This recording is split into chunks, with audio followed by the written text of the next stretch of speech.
Rocking and rolling. I don't know how long it is behind, but we'll see in a second. Hey guys, how you going? So down PK Sport, we are live for the BBL between the Perth Scorchers and the Sydney Sixers. Baba Azam is obviously playing tonight, and gee whiz, let's see how he does. It's been a tumultuous BBL season for him, that's for sure.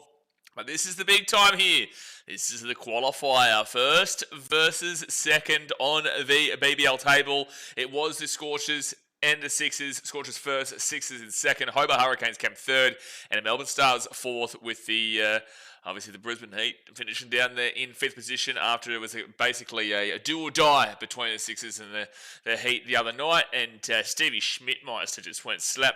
He went slapamundos. That's what he does. That's what Stevie Schmidtmeister does. The GOAT. That's the greatest player nearly that has ever existed. That isn't named Donald Bradman. But yeah, look, it's going to be a big game here tonight. These two teams are the most successful teams, I believe. But I want to have a quick little. They are the most successful teams. BBL championship history. I want to see how many they've got. They've both got quite a few. That's for sure. They've both got quite a few. I know it's like these two, and then the next down is the Brisbane Heat. Is it going to show me? Okay, so so the Sixers won the first one, the Heat then won, then the Scorchers, so 2-1 Scorchers, then the City Thunder, then the Scorchers, so 3-1 Scorchers. Then the Sixers in 2019-20, so that's 3-2. Sixers again, so that's 3-3. Scorchers, that's 4-3. Scorchers, that's 5-3.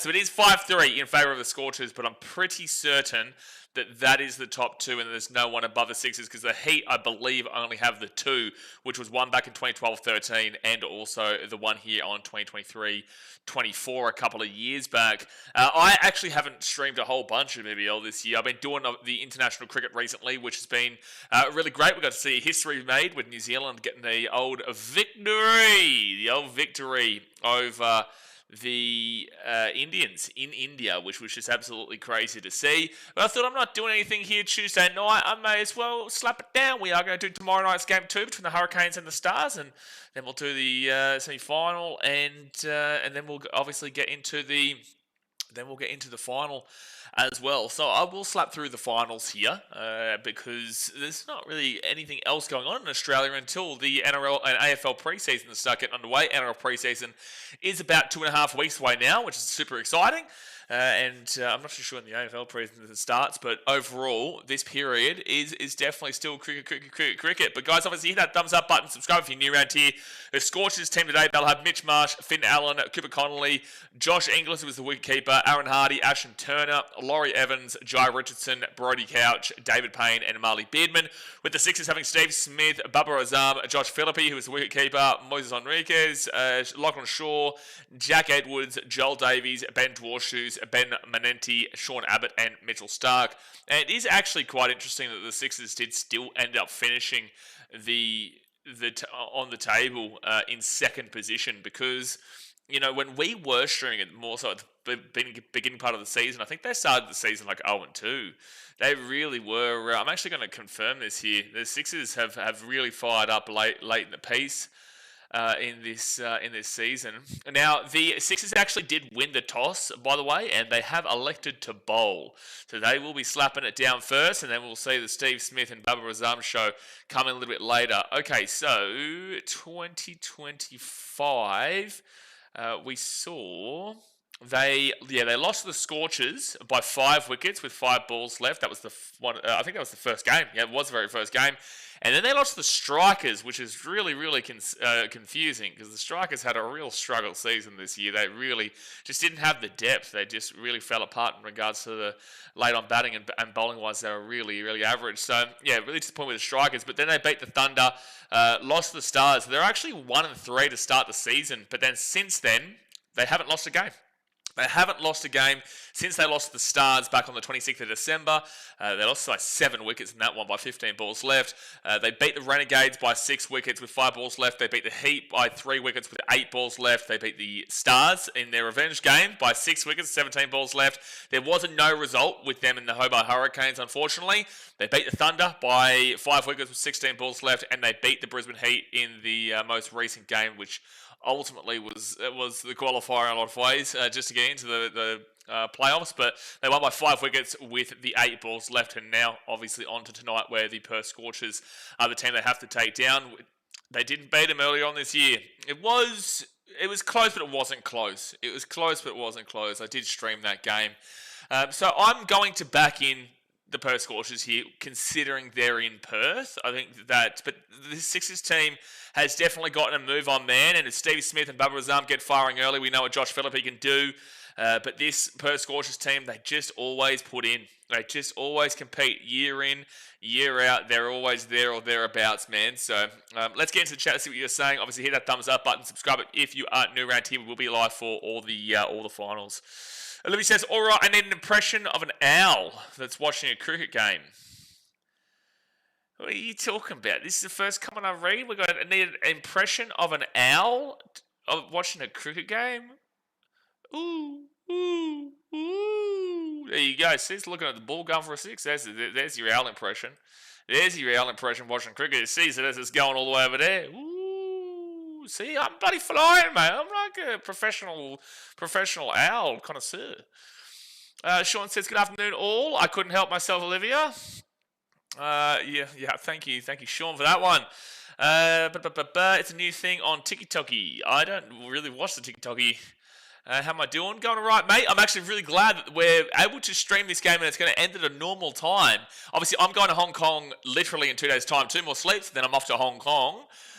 So we'll be doing the New Zealand versus India first T20 very early tomorrow morning. Not tomorrow morning, the morning after, sorry, on Thursday morning. Very early, like 1:30 my time, 12:30 a.m. New South Wales, 11:30 p.m. Queensland.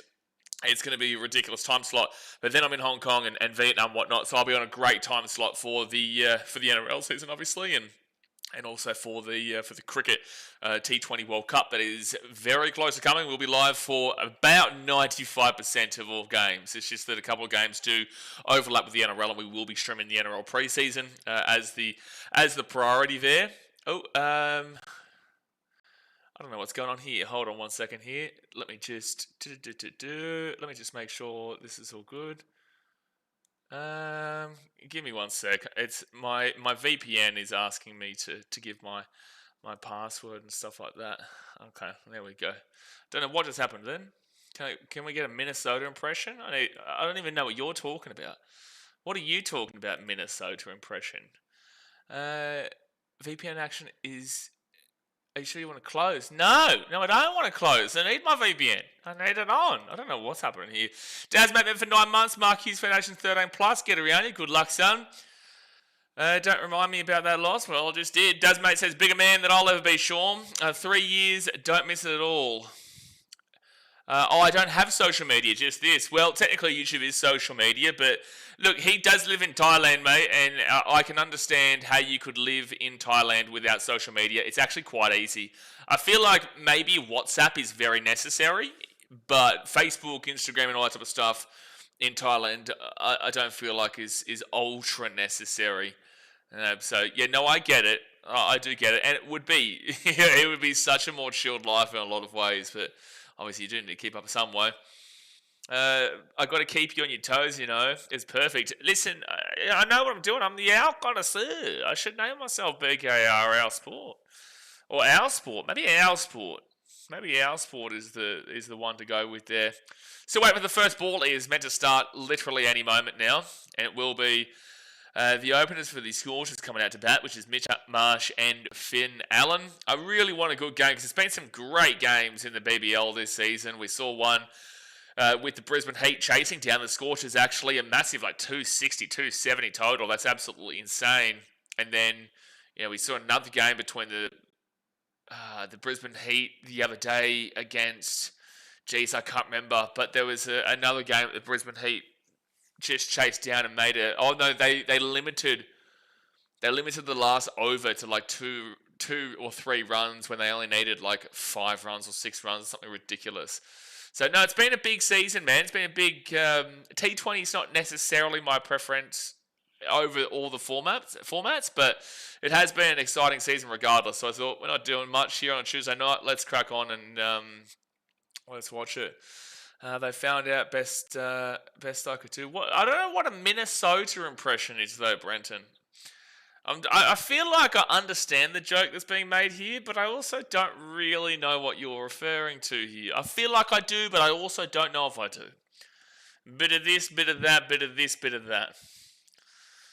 Beautiful day over there in Perth. Obviously, it is the afternoon. It is late in the afternoon over there on a Tuesday. Actually, well, the sun is still blaring out. Hold on a second. What time is it in Perth? Perth time, it is 4:30. Jeez, I keep forgetting how far back in bloody history they are. I should start warning them about 9/11 at this point. I really should. I should start warning them about World War II incoming to watch out for the old Austrian painter, because this is how far back Perth is. But then again, in a couple of days, I'm going to be behind them. I'll be behind them. I'm assuming the BBL streams are back permanently, considering Ashes in India versus New Zealand is now over. Well, there's only like 4 BBL games left. And also, 2, that was just that individual series. We've still got New Zealand versus India in the T20 series that comes up not tomorrow morning, but the morning after, on Thursday morning at 1:30 in the morning. It's a T20, and it's 5 games. But we also have Pakistan versus Australia in the T20s coming up very, very soon, which will be live for all 3 of those games. I think we missed one New Zealand-India T20, which is T25 for the Australia versus Pakistan start of that series. Which would be good, but no, we're doing cricket permanently in general. But I thought there's not much going on right now, and Tuesday night let's watch some cricket, and it's on a good time slot for me rather than having to sit up until 4:30 in the morning. Even though it was great fun, it was great fun. Can we get a Peter Griffin impression? You sort of look like him. You sort of look like you've been timed out, and it's only been 3 seconds into the stream, Lagan. Highlander says New Zealand versus India. Not over. Well, it is. He's referring to the ODI series. New Zealand versus India is over. That was a 3-game series, which New Zealand obviously won 2-1. Really, really enjoyable series. That one, really competitive throughout. But the T20 series is about to come up. They are still. It's still the tour, but it's different. All right, first bowl, and it's going to be. Is that an LB straight away? No, it's going to end up being a single for Mitchell Marsh. He'll be on 1. Tokes fans, I don't know why, but I love seeing a sunny game while it's night where I am. Just satisfying to me. Well, you obviously would have loved the recent India-New Zealand game then, because that was at an awful time slot for us. Let me just move this up a little bit here. Okay, I'm going to put the scorecard onto the screen. The old scorecard there. So scroll that down so you can see not all of it. There you go. So do that, and then we're going to get the scorecard up over here so that you can see the live score of the players. Yeah, no, that was Lagan going, mate, Sean. Don't worry. That's a very typical. I'm surprised Lagan lasted this long, and he only lasted about 5 seconds. That's like a world record for old mate. World record. Okay, so it is updating. It's just taking a little bit. All right, next bowl, and it's going to be a dot ball. What are we thinking? What are we thinking the Scorchers need to win? And then what do you think that they will get? Let me know in the chat. That might have been too late. That was too late. Yeah, no, I was getting delirious at some points. I was getting absolutely delirious. Wait, is that showing the runs? Yeah, have the runs even started showing on cricket.com.au yet? Because they do have one. Oh, unless it was it considered a bye? That's going to be a single for Finn Allen. Yeah, it was a leg bye, so that should be the first run of the game here for Finn Allen. I think so. Sorry, I'm trying to fix his scorecard, so yeah, it is. It is going to be a run there for Finn Allen. I'm just going to... There we go. Okay, it's updated now. And you've even got the ball count on it too, mate. For Lion, look. Runs to balls. Oh my gosh, we're moving up in the world. We are moving up in the world. But I filmed a really cool video yesterday that you guys will see probably next week. Oh, big shot, but that is... Oh, nearly good fielding, but it will go to the boundary. Mitchy Marsh hits a 4. The Scorchers will be on 6 runs after a 0.4. Filmed a really good video yesterday with the leaguey, Isaac Issa, and also Matty G, Tigers fan.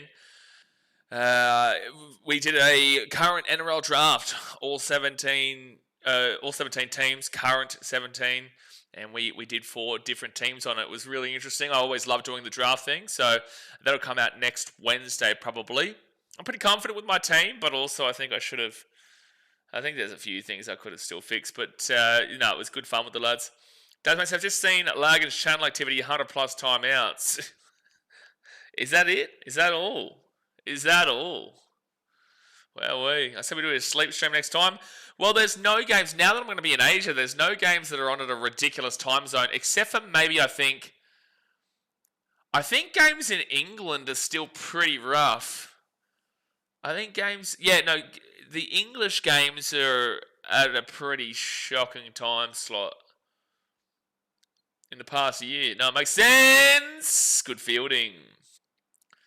He was impressed with getting over the ton in timeouts. I'm impressed it's only 100. So head-to-head at Optus Stadium, the Sixers have only won twice. The Scorchers have won 5 times. And that's the first over down. It's 6 runs off the first over.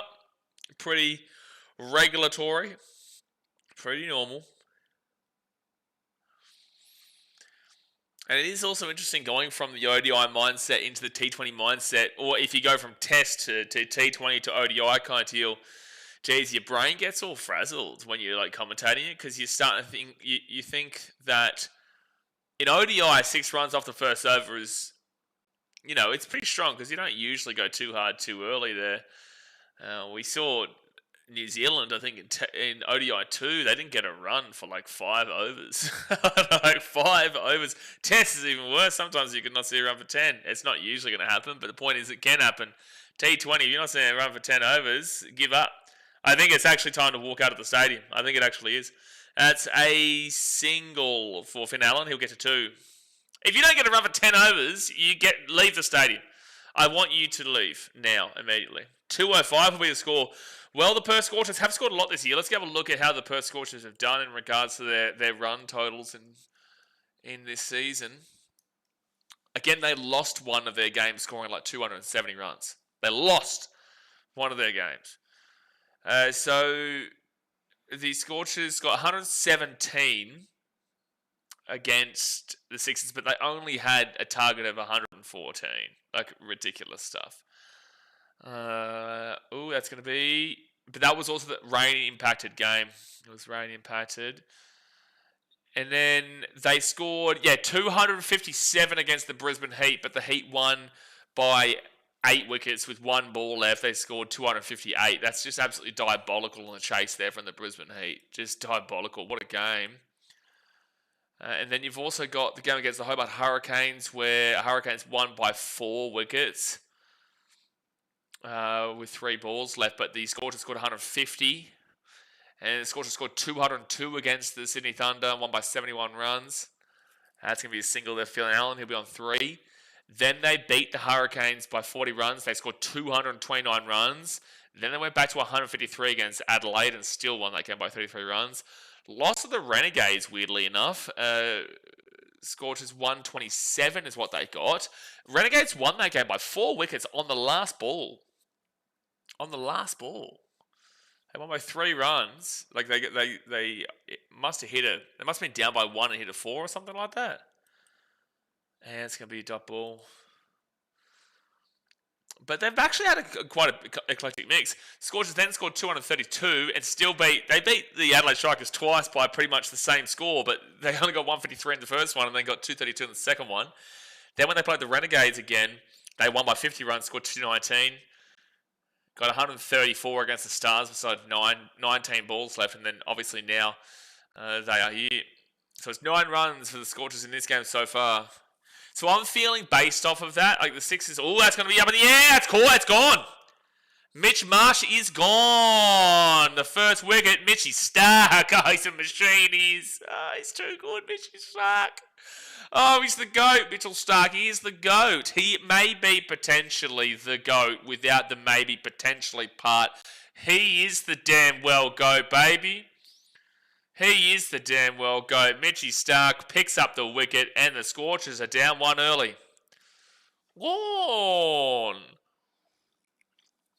What's your thoughts on the new kickoff rule they're bringing in this year?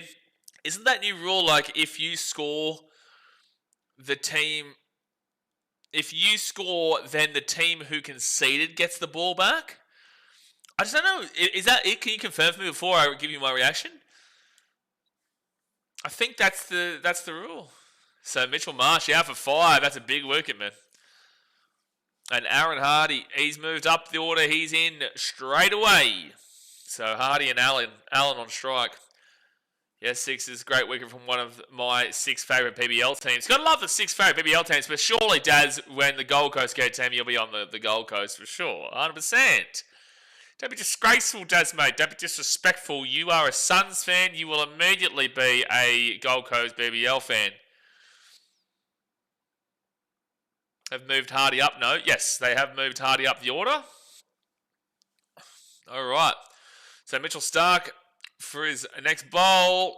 Oh my goodness me. It just is unbelievable, isn't he? It's just sexy cricket when you watch a Mitchy Starc. Yes, that's the rule. It's option to kick to opposition or receive it back. Well, why would you ever choose to kick to opposition? Do you know what I mean? Like, if you've got that choice, why would you ever actually decide that? What would be the thought process there? I guess, like, when we watch it, it'll be different. It's very difficult to adapt to change as people, as humans. It's very difficult to adapt to change, especially in regards to a sport that we've loved for so many years. I don't know how to react to that specifically in that term, because why would you ever choose to actually kick it off? After you've just conceded too. After you've just conceded, surely you're going to want the ball to kind of put the pressure on. And then you get to take your kick after that at the end of your 5 tackles anyway. It was a perfect brand last year. It really was. It was an amazing game of rugby league that we watched in 2025. So I really hate that... up in the air! Oh my gosh, he was nearly gone there, Finn Allen. That's going to go for 2 runs. If he had got out there, this game could have almost been done. Mark says, is there a Pakistan Harrison in here backing that Babar idiot? Welcome back, Mark. Welcome back. I'm going to be your way very, very soon. Tigers fan says, and if you're chasing points at the end of the game, it'll be near impossible to come back. Yeah, that's a great point, actually. Yeah, I didn't think about that. Yeah, because if you're, say, down by...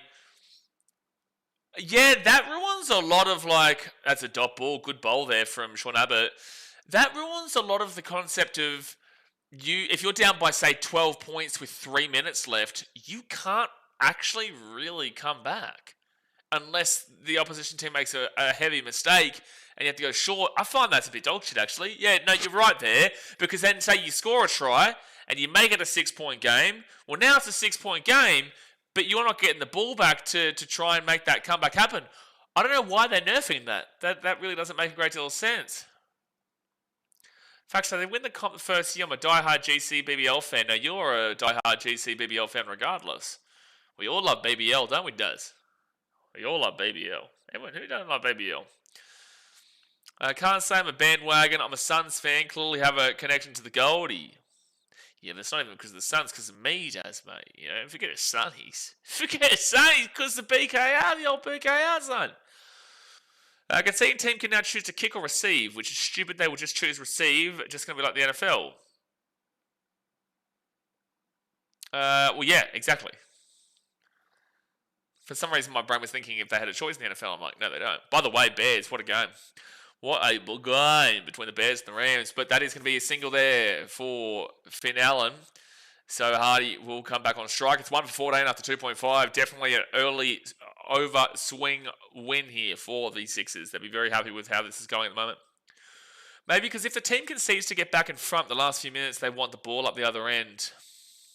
Team concedes to get back in front, and the last few minutes they want the ball up the other end. I guess that's a great example. Yeah, that would be the only time I could see that. But it really does cause problems for comebacks, which is what's been such a highlight of what the NRL has been recently. 3 overs gone. It's 1 for 14. Hardy still on 0. Finn Allen on 2. Hardy 41, not out versus Stars at Optus Stadium on January 17.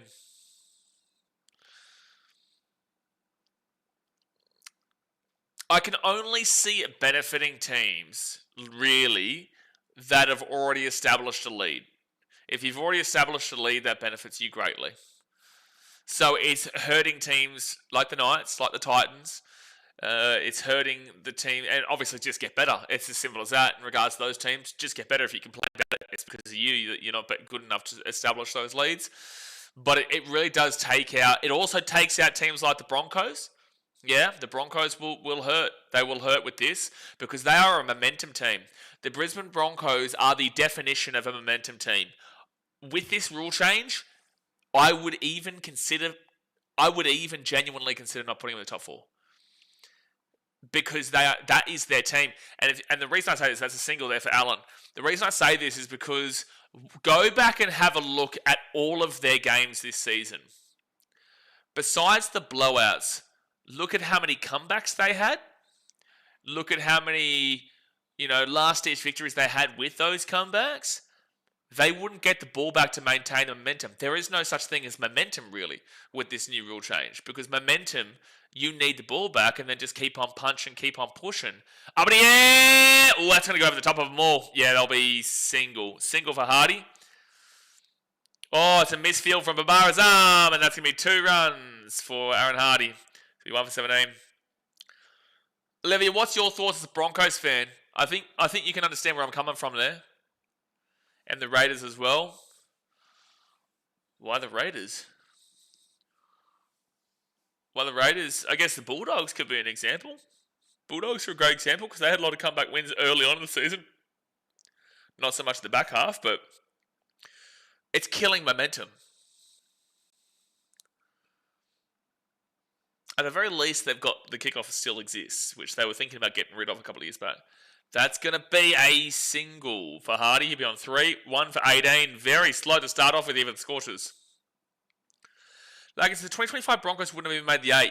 You're right. Yeah, they wouldn't have.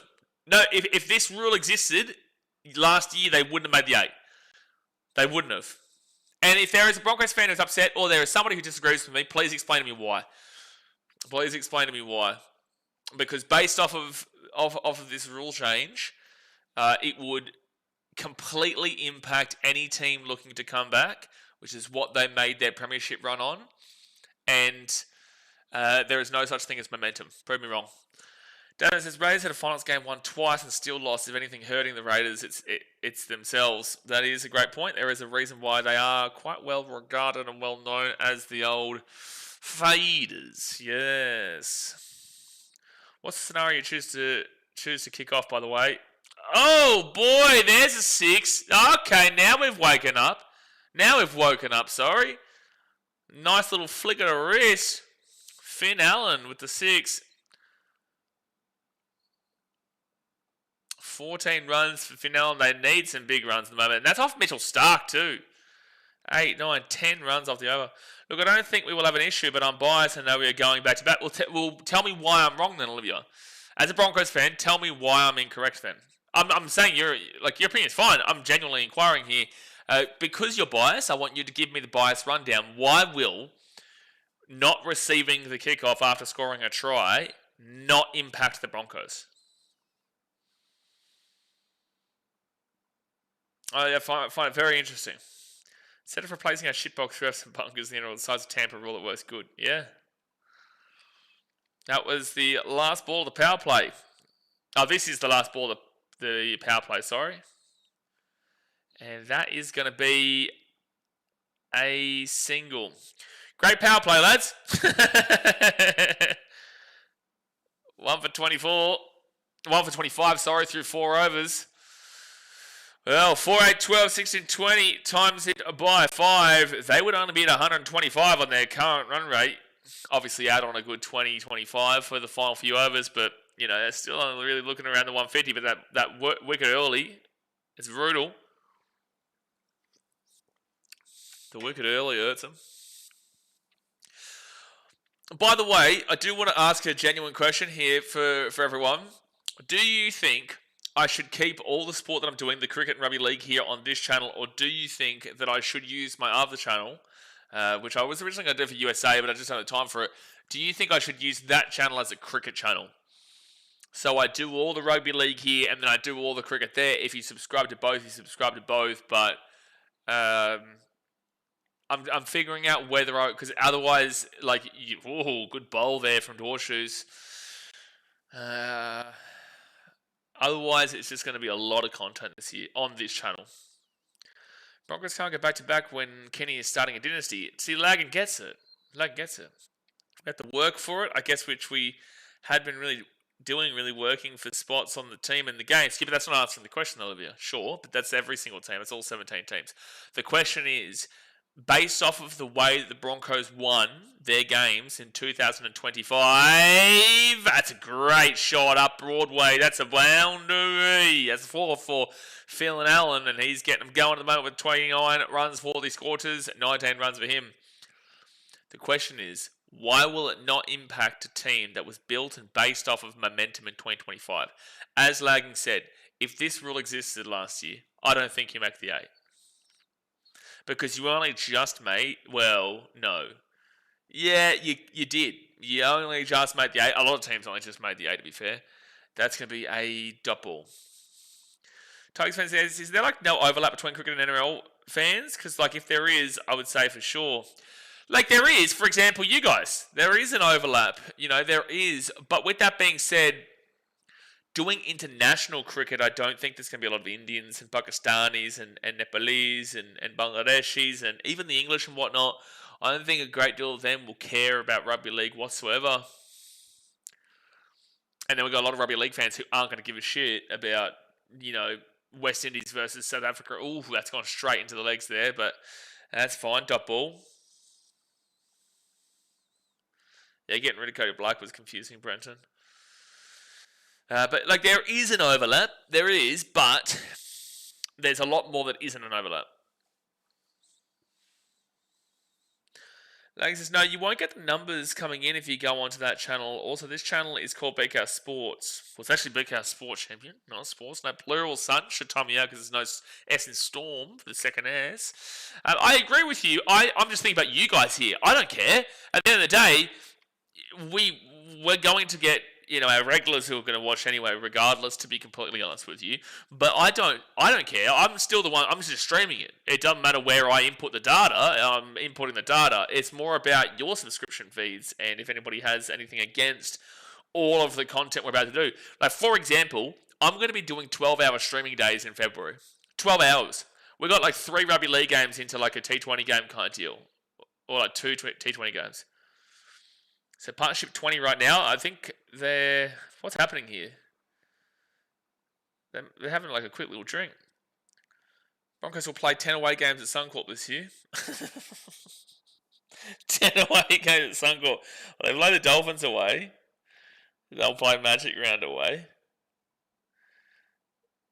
How many games do they actually play away? Surely it's just those 2.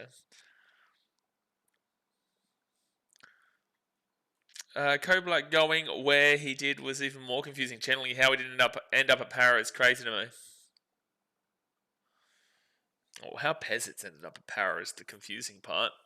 I don't know what Parramatta's doing. I think that's really weird. Obviously they're in win now mode, but is Peasant really win now mode? Oh, it is a drinks break. Why is it a drinks break 4.4 overs in? Why have we got a drinks break 4.4 overs in? Can someone explain that to me?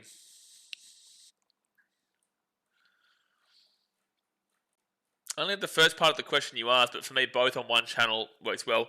Yeah, like cricket and NRL goes hand in hand because you do. If you can only do one of NRL AFL, you can't do both. If you do both, you limit yourself too much, which I used to do ages ago. So that's why I chose just simply NRL from the Gold Coast. Makes sense. So rugby league, and then that finishes basically in November, which is kind of when the Aussie cricket season starts. But the thing is that you can do cricket all year long because England summer and a lot of the cricket in the subcontinent, whatnot, throughout the middle of the year, and it's on an awful time slot for Australia. So it actually comes when the NRL's not on. Like, for example, a whole one-dayer or a whole test for England can be played whilst it's a Thursday, Friday, Saturday, Sunday, Monday kind of deal, and it won't impact any of the NRL. It'll impact my my brain and my tiredness, but it doesn't impact it at all. It's 40 degrees. Oh, it's 40 degrees. Jay, he's woken up. He's woken up from his slumber. He's turned up.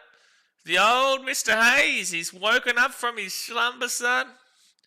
We're having a party. We're having a party here, and so is Finn Allen, because that is a boundary. That's a 4, and he's on 23. This is World Cup year for league. Does, mate, you know this is a World Cup year for league. You know that there is a World Cup in Australia later on this year. That's going to be a big month, because we've got Australia versus...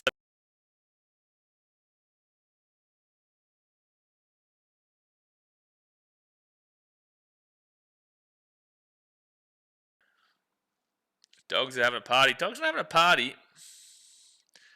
And that's going to be a single. Was it a single? Might have been dot ball. No, it was dot ball. Muted. Oh, Jay, he's... Am I actually? Oh, Jay's drunk. Jay's drunk. I won't time you out, though, because I do trust that you would have thought I was muted. Yeah, saw that. I do trust that he would have thought it. Rugby league should do what football does with the Champions League. I would love to see how you could suggest how this would work. I look forward to it. I encourage it. You were muted. No, I was not. No, I was not, Sean. No way. Never. I've never been muted in my life. Just give them all a long neck each and let them sip on it whenever they want. But when it's empty, your drink's break is up for the game. Yeah, I like it. They would have done that about 100 years ago. You were for little no way, Olivia. Never, ever been muted, ever. By the way, Jay, you didn't have to retract that message. Like, I would have, you're not getting timed out for it, because I know you wouldn't mess around with that. It's going to be a single. Davies Big Bash this year, 11 wickets. Projected current run rate is 132. Wow. 123 at 6, 153 at 8, and 182 at 10 runs per over. This isn't looking like they're getting anywhere close to 200, unfortunately. It's more so looking around that 150, 140 mark. I'll go 150. Please go back on mute again. Gee whiz. No way. No way. I've never muted in the history of ever. Not even ever. Not even that one time when I was muted was I actually muted. All right, next bowl here from Davies. And that's just going to be a single for Finn Allen. He'll be on 24. Phil and Allen does need to be the guy who really just push it through.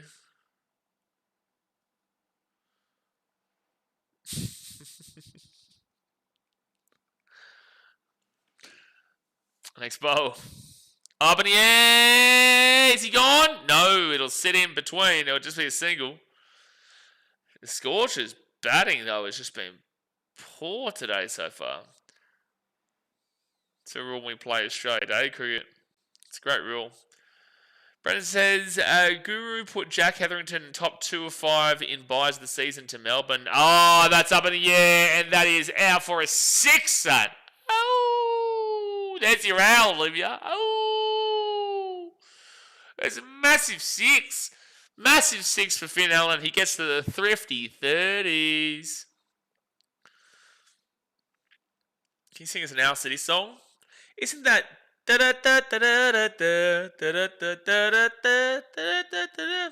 Fireflies? Isn't that song?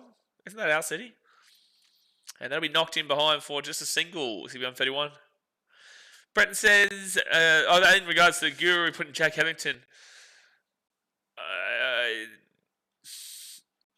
yeah, I think it's okay. But I'd have to see the list of who's signed. I think that might be being used as a technicality there, because I don't know how many big time changes there's been made. Top 2 of 5 in buys of the season. Well, who were the other 5 that he had? Who were the other 5? He had top 2 is crazy though. But I need to see who the other 4 are. It's very difficult to think off the top of my head.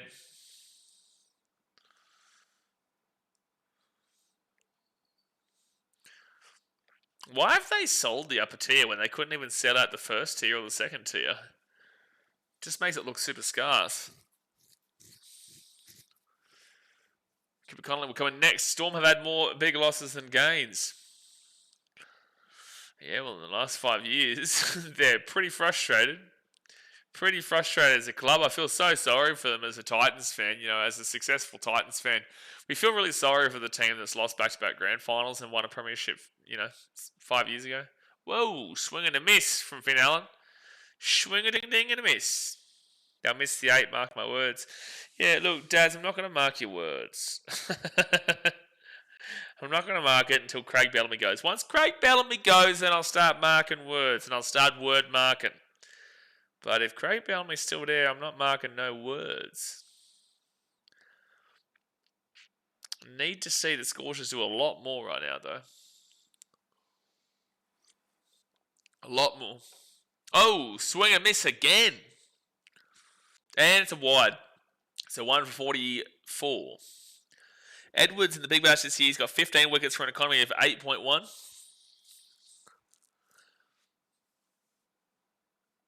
Come on, we're all just here for Bubba, aren't we? That's the only reason we watch, isn't it? The Australia squad, we've got a great T20 squad this year, guys. This World Cup is going to be awesome. Guys like Travis Head, you've got Big X, Xavier Bartlett, Cooper Conley going across. Oh, my goodness me, we're going to have a good time. Hello Madrid says, Lagan, that's not possible since apart from the NRL and Super League clubs won't get a chance, countries like Jamaica, Canada, Grecia, Lebanon are in developing phase. They need grassroots and time. I think what he's suggesting is like a Champions League that involves the best teams from England, but the thing is, it doesn't work. But I guess if America could get their competition up and running, be great to do like a 3-way go between the NRL, the Super League, and the American competition. But you'd see the Americans get absolutely whooped. That's going to be a 4 for Aaron Hardy. He's on 9. Now the Scorchers are starting to move along. Move along, like you know you do. My bet went to shit the other day. Did see that with the Bears. Mate, they made it close, though. Oh, the Texans got romped, didn't they? Texans got romped. Yeah, I think you had Texans and the Bears. But you should be grateful, and I say that lightly, but you should be grateful the Texans lost the way they did, because you wouldn't want to have that hope on that Bears game with how that ended. That's going to be a single for the Hardy. He'll be on 10. The only Melbourne signings really ahead, though, Trent Toilau and David Moali. I think what Brenton's saying is it's top 2 out of all buys of the season across the NRL, just that he's going to Melbourne. So I'm trying to figure out who the other 4 players are that he's referred to in that top 5, and I'll see if I rank him above the other 4.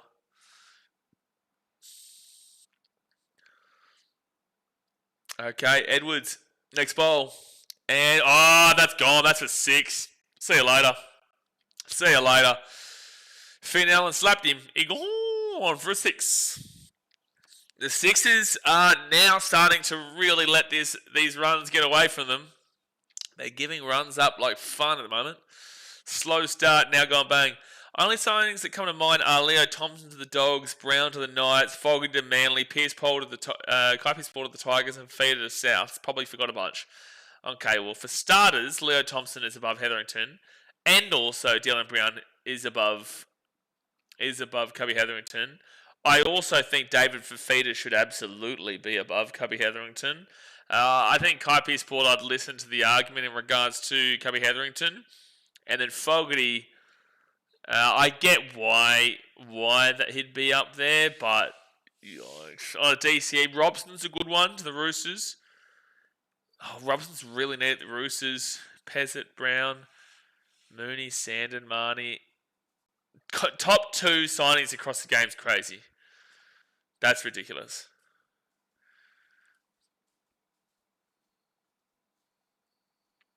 I think Dave could kill it, man. I think he really could kill it, the Rabbits, if he's injury-free, which he has been quite injured for the last couple of years.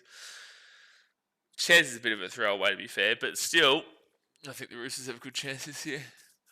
Most team sixes in a season, the Scorchers this year with the most, 110. The 3 most is actually the Scorchers. 3 different seasons. Next poll. And that's going to be shot through for a 2, maybe? Yeah, they'll get 2 out of it. So 159. Well, Arthur's is probs over Kara. Kara or Karapani? Robson would be my number one best signing.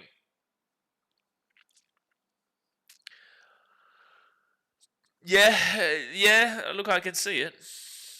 But I actually... Oh, it's a clean hit. Oh, but it won't get to the boundary. It's just going to be a single. No, it's going to be two. They'll get two out of it. Finn Allen will be on 43. I'm actually going to go against the grain here. I'm going to say Leo Thompson is the best signing this year. I think Leo Thompson is exactly what the Dogs need. They needed an absolute bolster, big bopper in their prop department, and they got him. Yeah, Baker, I don't even think about, but Leo Thompson, I've got him. I got him as the best signing this year.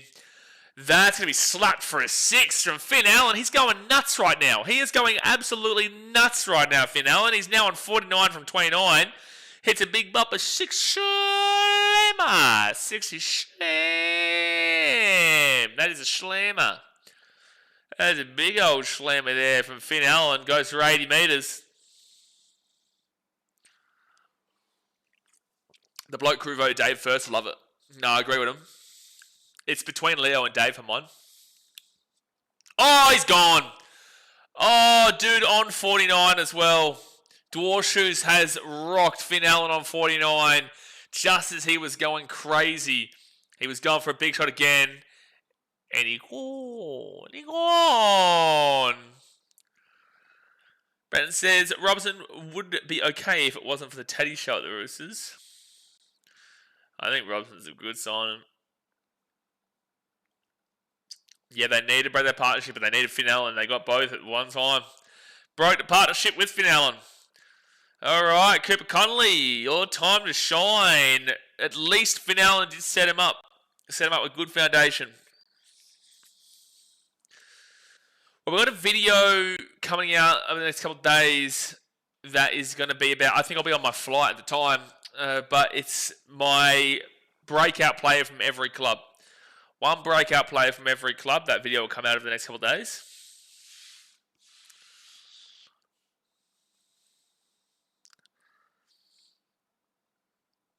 So, it's Inglis who comes in. It's not even Cooper Connolly. It's Inglis that's coming in here. Okay. Fair enough. Well, they're really shuffling this order. Because I feel like Cooper Connolly usually comes in super earlier. Doesn't Cooper Connolly come in third normally? And now he's all the way down in 5th. All right, next bolt. And that's going to be a single for Inglis. Happy with that. Dog's going to have a good year this year. Very difficult to read them, man. Very difficult. Really comes down to Galvin and Birdo performing despite the fact that Burton looks like he's off. Looks like he's off probably to Perth. Yeah, I'll put Grant Anderson on the wing over Karpani in regard to our strongest team of 2026. Well, to be fair, Grant Anderson had a pretty good 2025 with the Storm when he was in. So after 8 overs, that is 68 runs here. 68 runs with 2 wickets. Least, if Finn Allen couldn't get that 49, I'm predicting right now they get to about the 150. I'm going to go 154. I'm going to say 154 is my prediction. Tell me your prediction in the chat right now. What do you think is going to be the Perth Scorchers score here? I'm going 134, son. 134. The Chinese goat Gordon Chenkan Tong to the Dogs is number 1. Did he sign with the Dogs, did he? Tom Duffy going to the Broncos. Don't think it's a good signing. It doesn't really matter. If Inglis impresses between now and the South Africa series, I think he'll get that 5 spot in the test team. The selectors seem to like him a lot. Sure, but I think that Bo Webster has put himself into the team. People will riot if Bo Webster doesn't get into the team. If you're suggesting that Bo Webster comes in for Cameron Green, and then we see Josh Inglis come in instead of obviously Khawaja, and then they're just shifting around. If you're suggesting that, I'll back it. But I don't feel like they can tell me I don't feel like we should have Inglis in over Bo Webster. Bo Webster has proven it. Inglis didn't really do much at all, but I feel like he got that good wicket. But overall, Bo Webster has shown a lot more in his time. Travis says, if Finns joined the New Zealand squad in T20 series, he will score 108 to 9 overs. What a player. Yeah, great player. Unfortunately, got out for 49. His T20 World Cup's going to be massive. 205 is a long way from mid-150s. Bloody hell. Yeah, well, you put it right at the beginning. It just hasn't looked like it's going to be a high-scoring game here for the Perth Scorchers. We're 8.3 overs down, and they're still struggling to get to 75. But with that being said, they need just knocks like Finn Allen because he was killing it.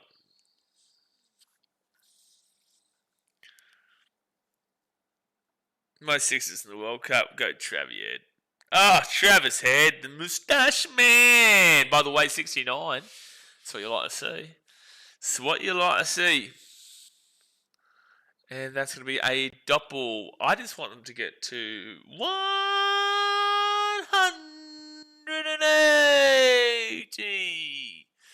That's what I want them to get, but I don't think they're going to get there. Now we need 111 more runs in 11.2 overs. Not out of the equation, but pretty out of the equation. It's not out of the equation. The Sixers arms.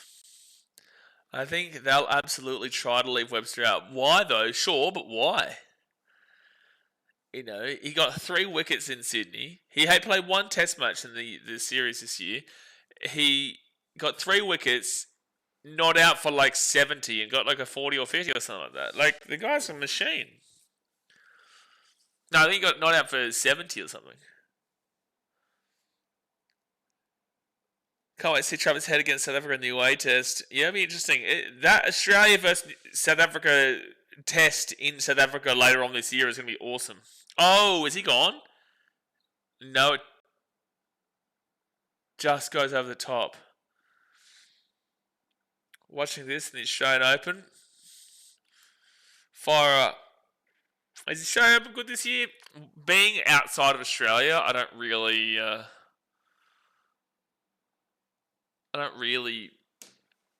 hear anything about the Australian Open. So 9 overs down here. Geez, it does look hot though, to be fair, Jay. I know you're still chilling. I did see your message.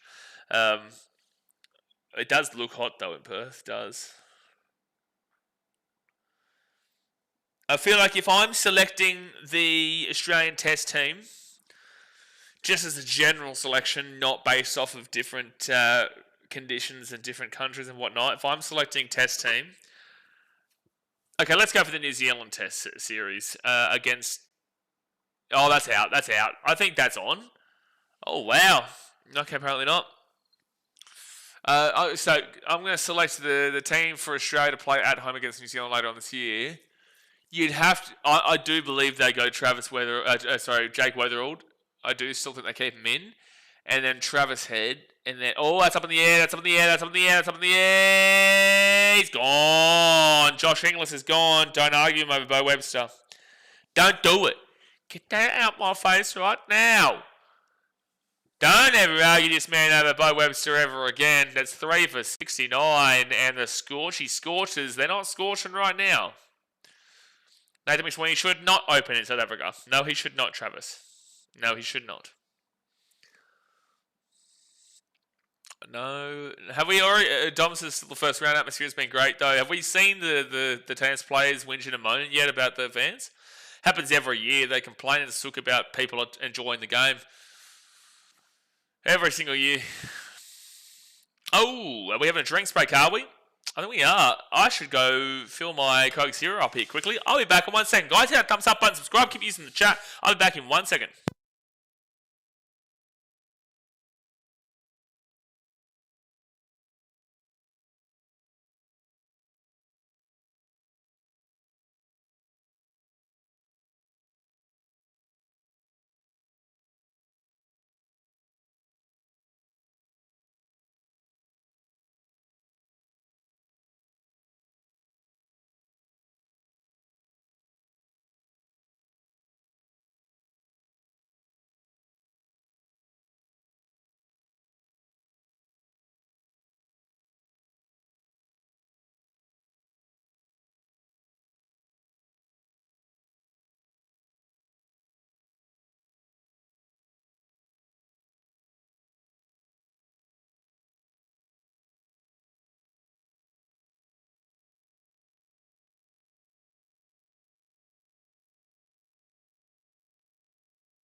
We back.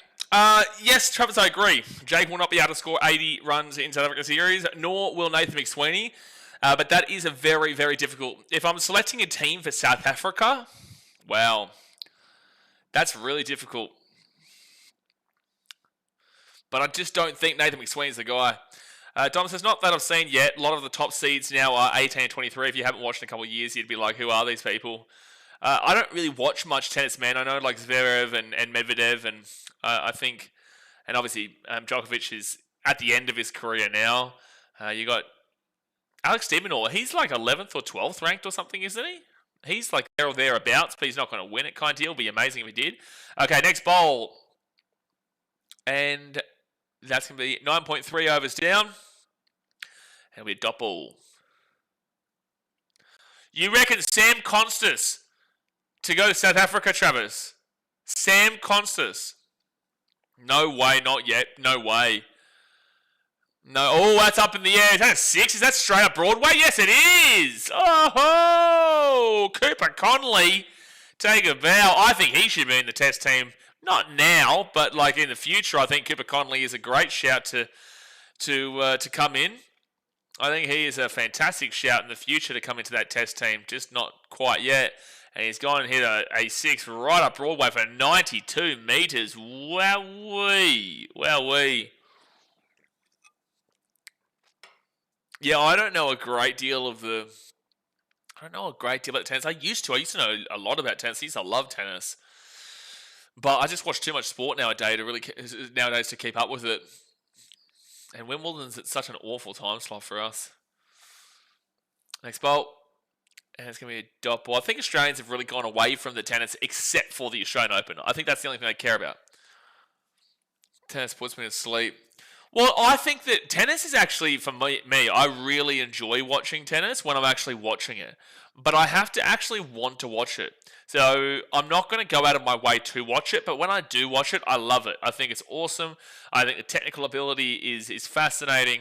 And it's great when the crowd lifts up after a big point. That's a wide. The crowd just lifts up and goes crazy kind of deal. Conley is a guy that I think you could bring into the test team at 7 and slowly move him up the order, similar to what they did with Smudge. Yeah, I agree. If Travis Head open, then you need Nathan McSweeney. Disagree. Nathan can play 200 delivery. Oh, that's a good shot at the back. Whoa, but there will be a man on the boundary just to get there in time. So that's going to be 2 runs, I think. I think they get 2 out of that. Yep, they get 2 runs from that. So, 3 for 79, 10 overs down. Hit that thumbs up button and subscribe if you're new around here. And if you haven't already, go and check out the old You Just Got Champed merchandise in the pinned comment. You just got damn well champed. But no, I think that Conley is a guy that you could bring in. But no, I disagree with regards to Nathan McSweeney. We've seen him there before. I don't think that I don't think he's right for it. At all. But Sam Constas is a crazy suggestion. No way is he ready yet. No way is he ready yet. But with that being said, all the options here are really tough to see working in South Africa. Really tough. When the ball was newer, a little bit more indifferent bounce, but as it's gotten older, a little bit more predictable. So yeah, you saw in the early part it was really tough for Perth. That's why they went down quickly. But then as it's gotten on, it's been a lot easier to hit. Team 6th, Alcaraz and Sinner at top 2. Yeah, I knew Alcaraz and Sinner. And where's Zverev? Is Zverev still there? Is he still like top 5? Zverev's good, isn't he? Get a bit of Leighton Hewitt in here, you know? Get some Leighton Hewitt back out there. Get some Andre Agassi. Get some damn well Federer. If you didn't watch Federer in his prime, I feel for you because Roger Federer will always be my favourite tennis player of all time. Always. Just classy, dude. Just real smooth, just classy, just unbelievable. If you're talking about the best tennis player of all time, you'd be talking about Djokovic. But if you're talking about the guy who captured the world with tennis, Roger Federer. 100%. Zverev's third, okay. And it was always people would either go Nadal, Federer, or Djokovic. I feel like when I was younger, I preferred a bit of Nadal action because he was a little bit more cheeky. He had a little bit more, pizzazz is the word I'm going to use there. But the older I got, the more you just really, really respect, Federer as an athlete. Double. Mum likes Roger. You can't not like Roger Federer. He's just the definition of class. When it comes to those three, I ask everybody else. When it comes to those three, who do you prefer? I feel like I have to go Rog. Class bottom from Dwarshoes. Yeah, really, really low at the moment. Johnny McEnroe worth a watch. That is a bit before everyone's time here, a bit before my time as well. But I know why you're referring to Johnny McEnroe there. He was a live wire. He was a loose cannon. Who was was it a Swedish guy who was very quiet? They used to be hilarious when they play each other. Johnny McEnroe being so loud and emphatic with his opinions, whilst I think a Swedish guy who was very quiet and composed, and they had like a good rivalry going. So that is only the one run from that over. Wow. Most dot balls in Big Bash history. Berendorf with 1,138, but then Dwarshoes with 1,110. Richardson 1,025. Sean Abbott 1,004 and Ty with 1,003. Borg, that's the one. Yeah, Borg is the one, Mark. Bjorn Borg. Tony McEnroe and Bjorn Borg. Prefer Roger, but for me, Novak's the go. I think Novak's the greatest. Well, but that's the thing, like, Michael is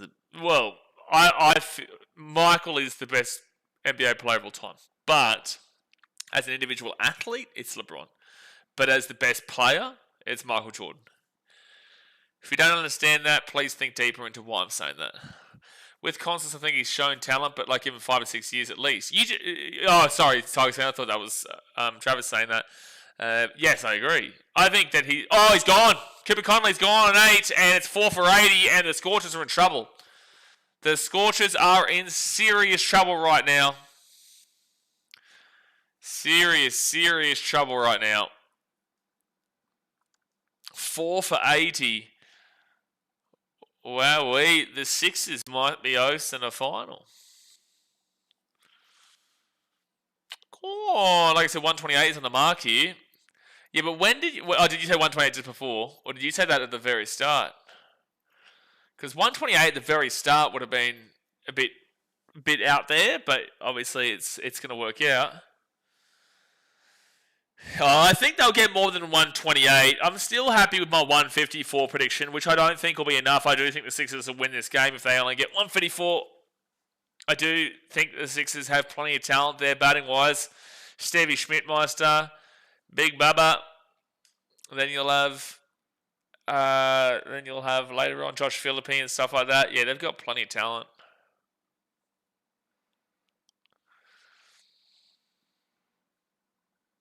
Okay, 4 for 8. Don't forget, guys, tomorrow night we do have the Melbourne Stars taking on the Hobart Hurricanes. Ashton Turner in for a bat now. They would not have been expecting to be here. Only 80 runs with 4 wickets down. And that is a nice shot just for a single, though. So Turner will get at least off of the duck egg. 128 when you asked for 4, fair enough. Don't think the selectors fancy him. Well, screw the selectors, man. Slug absolutely deserves to be in. Absolutely deserves. Next ball. And that's going to be slap 2 for a single. Hardy going on 13. Right now, I'd definitely be fancying this final to be in Sydney. But we've seen plenty of real up and abouts this year in the BBL. Things have changed pretty quickly and drastically. I wonder what the reasoning was for dropping Connolly to 5th in the order. I don't know. He's disappointed here, though, with that only 8. Yeah, it is quite odd. Put a lot of pressure on him. I'm doing them more now than I'm when it's 1 a.m. Maybe because my brain knows that I'm not going to be up until, like 4:30, 5 a.m. for this stream. So Menenti is bowling. He's got 1 wicket, 2 runs given up. And he's, really, really limiting. Really limiting, and just as... And it's going to be a dot ball. Yeah, I was waiting for what was about to happen there. It paused for a second. But great bowling over there from Ben Menenti. Just the 1 wicket off it. Just the 1 run off it with a wicket. Beautiful stuff. So, yeah, qualified tonight. So, whoever loses this plays the winner of tomorrow night's game between the Hurricanes and the Stars. And then that game, whoever wins that, will be in the final against the winner of tonight's game. I really would love to see the Stars win it, eh? I would love to see them do it. It'd just be so cool to have seen every BBL team have their moment to shine. Okay, so the old KO's gone down now. KO's gone down. KO didn't go down at any stage of India versus New Zealand, which was pretty good. Didn't go down at any stage. Yeah, I don't know why it does this, but I'm reloading it up now. Hopefully we don't miss anything, but 4 for 82. Jai Richardson batting at 1, 2, 3, 4, 5, 6, 7, 8. 8 is actually quite funny though. That is quite funny. Especially considering for the test team he comes in at last. Literally last. That's actually quite up there. Then again, I do think he hit like 1-6 in that the MCG test. I could be wrong. The wacko jacko of tennis. Yeah, he was a wacko. He was definitely wacko. All right, I'm just opening KO back up, and he scored nothing while I've been gone. I think it was the right decision to bowl though from the Sixers. I think it was the right decision based off what we've seen. Steve Smith's photo on this update, the thumbnail for the game is hilarious. Okay, it's back on, and that's gonna be maybe a 4. Yeah. Oh no, sorry, they're showing highlights right now. I was gonna. Oh no, that was a 4. Yeah, Mitchell Stark is bowling again, and swinging a miss. They're claiming it, and he caught him hard. He's gone. He's called him hard. He's gone. I don't know. This is going to be close. Mitchell Stark might have a second wicket here. There might be a wicket here for Mitchy Stark. They're going to review it. They are going to review it. You're very lucky I'd already seen it, Brenton. You're very, very lucky. So the on-field decision is out.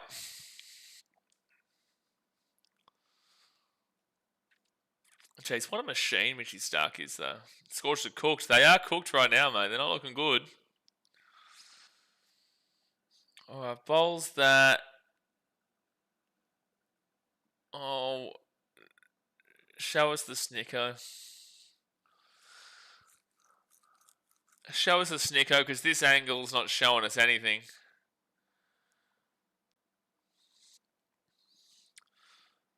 This is not going to show us anything. You confused me why you were calling. Then I'm pretty sure I was good. Here we go. Oh, yeah, he's gone. Yeah, there is a divot. There is an edge there. As the ball has gone past the bat, you can see there is a divot. That is going to be a lost review. That should be out. Yep, stay with the out decision. He's gone. He's gone back to the pavilion. Off to the pavilion he goes. And Mitchell Stark with another wicket. Scorchers are in trouble. 4 for 87.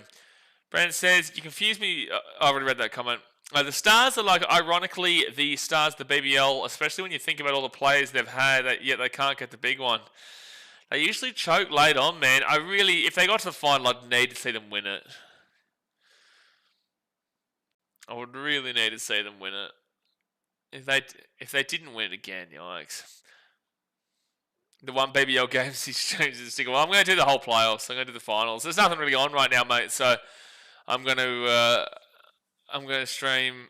But then again, a lot of the games that ended up being amazing were stinkers at this point of the game as well. But yeah, it's not looking too fantastic right now. But no, we're going to be here tomorrow night for Hurricane Stars, and we'll do the semi, and then we'll do the final as well. We need to go on and mode. Yeah, come on. Maybe just like a finger up. Like a finger up or something like that.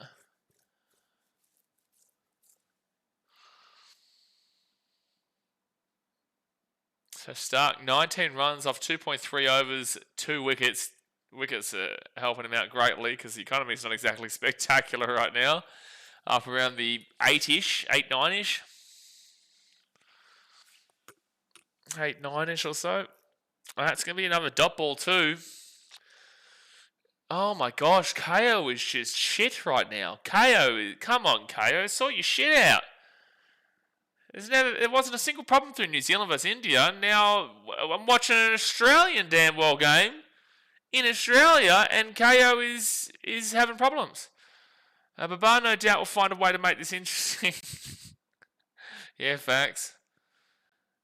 Come on, KO, sort your shit out, son. Come on.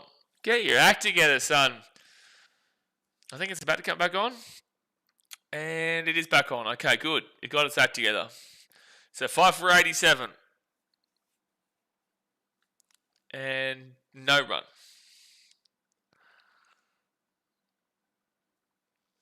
Oh, okay. Yeah, they're talking about the Steve Smith and Bubba Azam situation.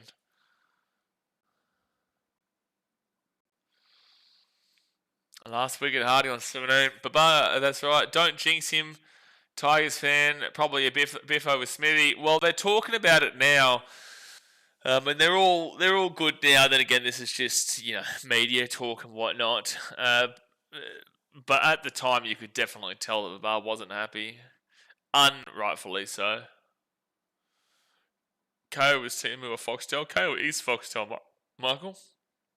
KO is Foxtel.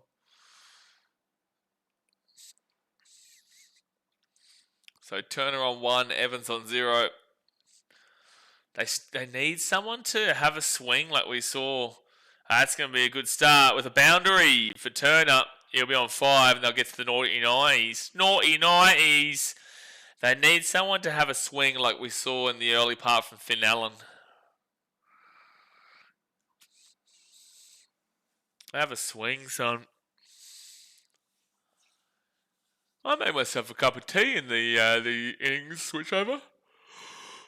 That's what I'm thinking to do. Oh, another little sweeper.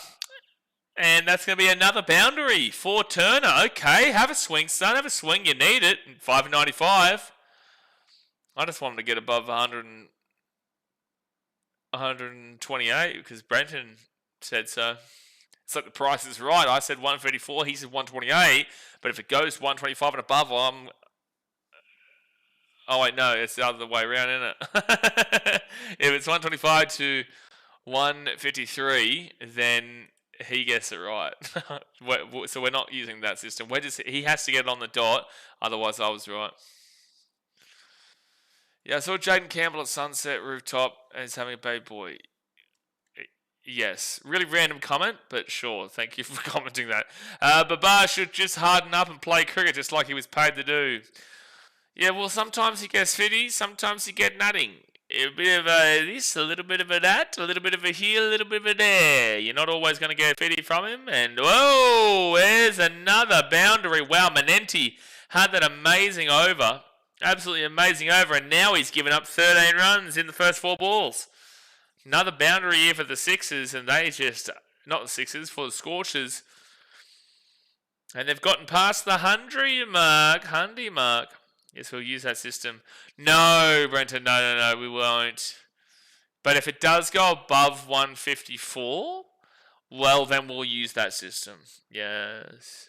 But if it goes under 154, oh, that's just going to be a single there. That we had to say 5 for 101. Well, you've only got 27 runs in the next six overs here, Brenton.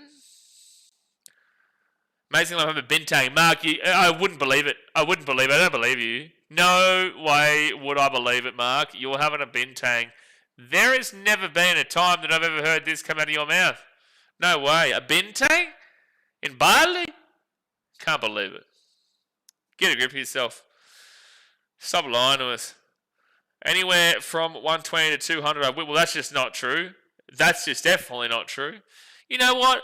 Because they will get over 28, I will give you anywhere under 150 if you grant me anything over 150. How about that?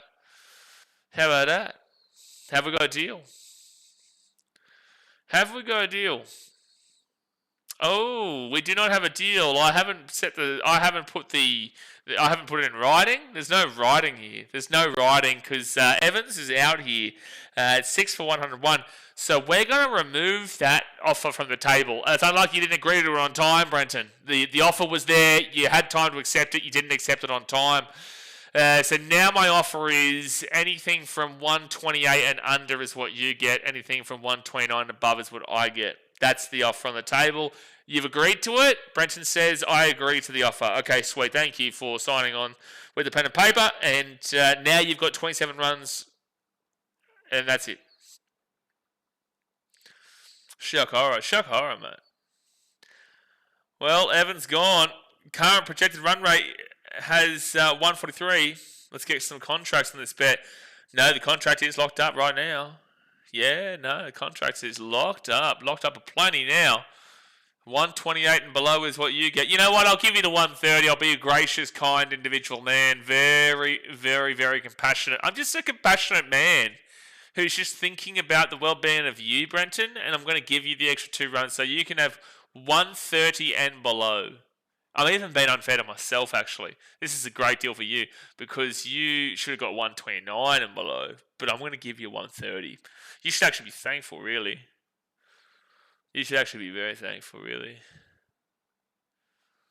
Sydney can chase anything with 250 max. Bro, they're 101 after 14.1. They're not getting 14.2. They're not getting anywhere close to 250. Come on, 135, mate, in the middle.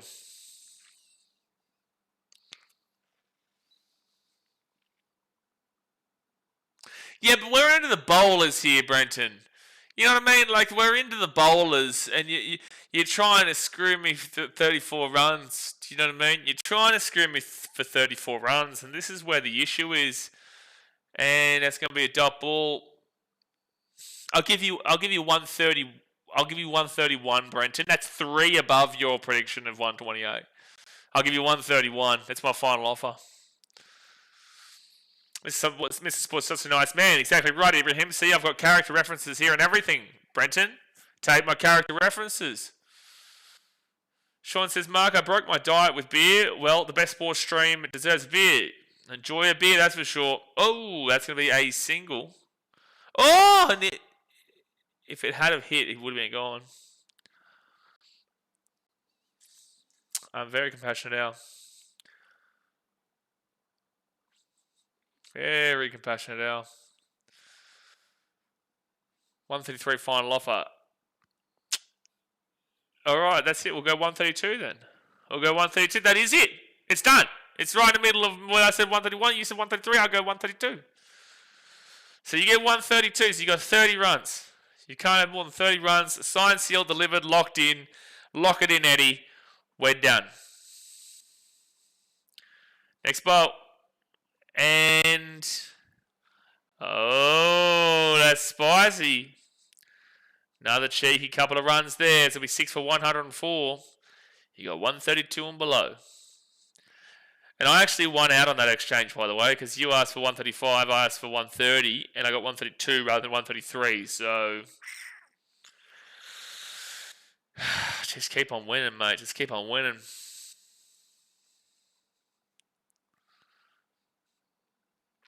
So 6 for 104.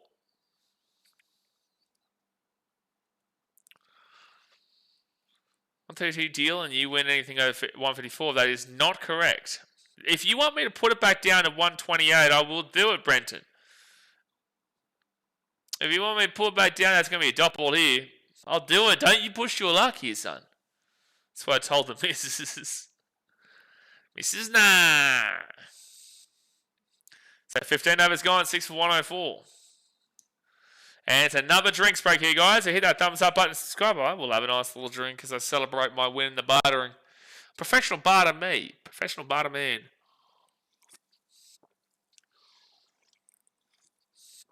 Professional barter man. At least it makes it interesting for this last little bit. Because otherwise it is going to be a slow finish here for the Scorchers innings.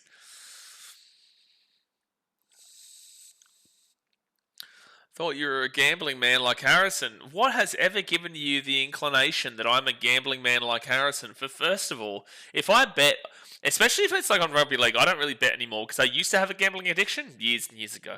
But I promised my mum, I promised my family I wouldn't do it, and here I am. I'm killing it.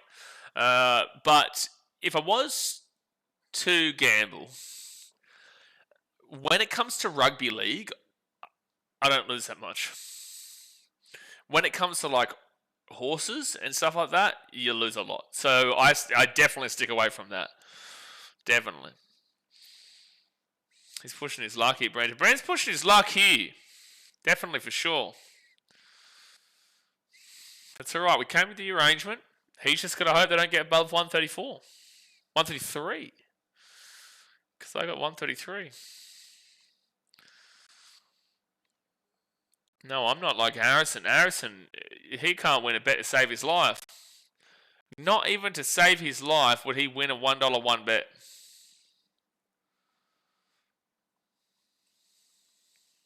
Look at the ice cream. The ice cream store. Firing up right now. Okay, Jack Edwards for a bowl. 15 runs, given up through 2 overs, so 7.5 per over. League is only when I gamble too, sometimes on the horses. I just think the horses and all that type of stuff is such a trap, dude. But at least with like rugby league, you do have a pretty good idea. Celebrate with me, Brenton. B-O-Boundary. B-O-Boundary. There's 2 O's there, but I don't care. Boundary. 6-1-0-8. Oh, boy, you can only have 25 more runs. 25. I'd be getting scared if I was you, mate.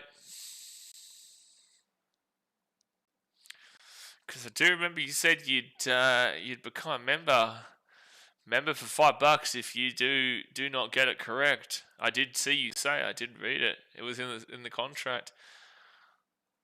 Harrison couldn't get a route with a fistful of 50s. Harrison couldn't get a route in Thailand, and you can get anyone can get one. Harrison would lose a bet even if the thing he bet on won.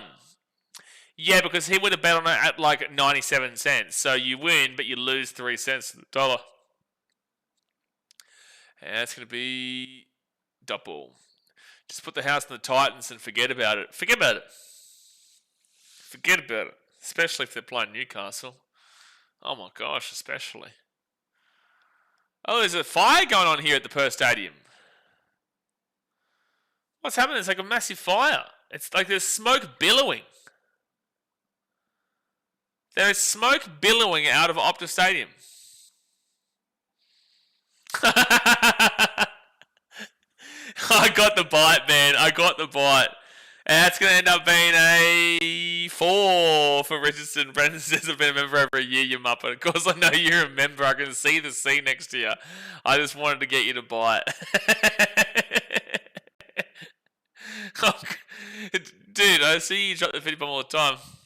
What does Brenton get if he wins? He gets an owl watching cricket. I'll do an owl watching cricket impersonation. So Richardson on 5. That is actually a fire. There is a fire happening in Optus Stadium right now. That's too easy. The next bolt. And that's up in the air. Over the top. Over mid-wicket. And it will be single. 6 for 113. 15.5 overs gone. 4.1 overs to go. You've only got 20 runs, Brenton. 4.1 overs. Not reading much coming out. Dude, look at this. It actually is like billowing. I love how everyone's walked outside to go see it. It's like... That's the thing that pisses me off about like humans in general, is that whenever we see like a car crash or whatnot on the highway, the reason why there is a traffic jam is because of idiots who are slowing down and looking and seeing and gazing at the car crash. If they just drove like normal, they're not obviously speeding along, but if they just drove like normal and didn't even pay attention to it, there really wouldn't be anywhere near as much of a car jam going back hours, but unfortunately they do it. This is why Perth can't have nice things, Dom. This is why. Do I get a paid trip to Natas Plaza? I don't think we could all put our combined money together, Brenton, to afford that. Mate, they will... Your money will be sucked dry. That money will be gone by the end of that night. It will be gone within seconds. And it won't be willingly either. It will be forced out of your pocket. Nah.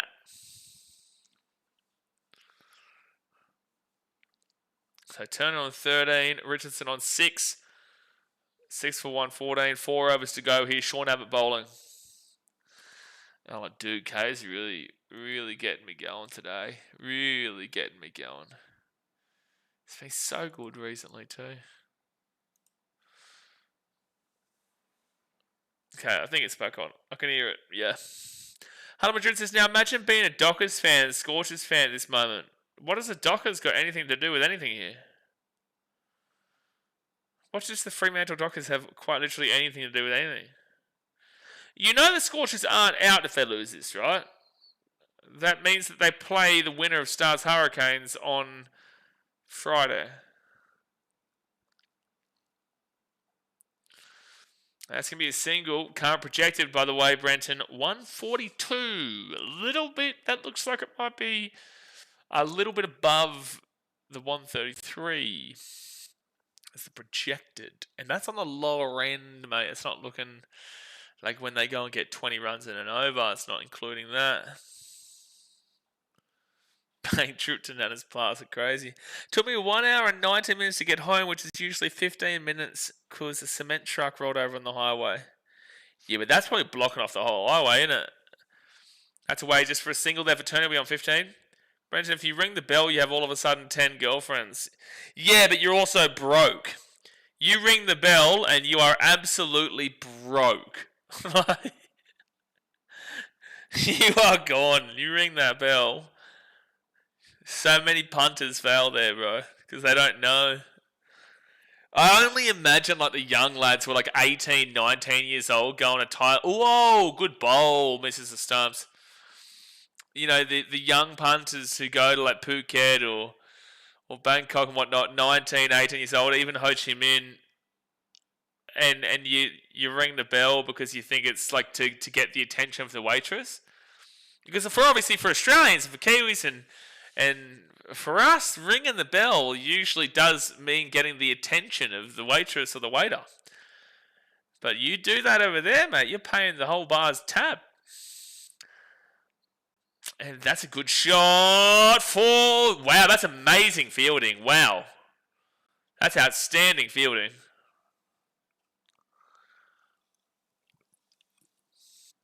Outstanding. I don't think it hits through a 4. Oh, Stevie Schmitty. Ah, Stevie Schmidtmeister. He stopped at the 4. Look at that. That's special stuff. That is special stuff there. How confident are you right now, Brenton? 3.1 overs to go. You can only have 14 more runs. No, 13 more runs. You got 132 and below.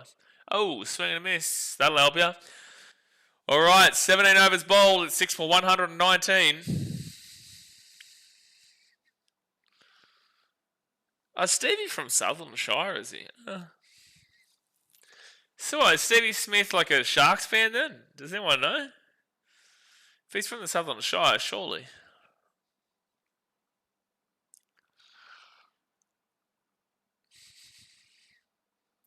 That's right. He actually won the BBL in his first year with the Sydney Sixers. Wait, is Mitchie Stark there too? Couldn't see.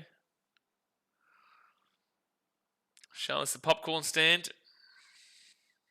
Ah, power surge. Here we go. Here we go. Here comes the 154 I predicted. Here it comes. Forget the 132. I'm going to 154. Power surge. They're about to slap. Spludge the bloody machine. I can't believe it. But anyway, Mitchy Stark is bowling here. Power surge. Well, Stark will get a wicket, so we're golden. He will, but he'll give up 3 sixes. Ooh, that was close to a wicket there. That was close. Oh, there's a tune happening at the stadium right now. It's like a beat. Deuce, deuce, deuce, deuce, deuce. The whole stadium's rocking. So power surge this over and the next over. The fire's under control. Girl in the short shorts putting it out. Great. That's what we like. Yeah, and what we like to see is a boundary from Ashton Turner. He's on 19. And the Scorchers are now 6 for 123. Oh, he's a Roosters fan. Oh, why? Why is he a Roosters fan? He's from the Sutherland Shire. Why is he a Roosters fan? I'm blaming you for being the bearer of bad news, Ibrahim. Why? You're from the Sutherland Shire. You've got 2 teams closer to you. Arguably, you've got 3 teams closer to you, and that's the Sharks, the Dragons, and the Rabbitohs. That'll be a single for Turner, be on 20. So 6 for 124.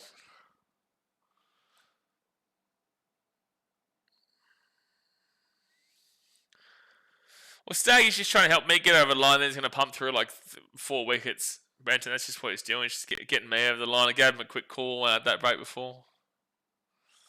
Just setting it up. Scorchers average most surge runs this season with 30.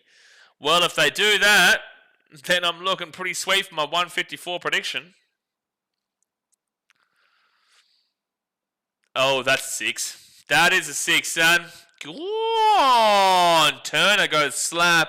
And that's 6 for 129. Well, we've actually gone past the 128, Brenton. We have gone past it. But Turner, he's now on 25.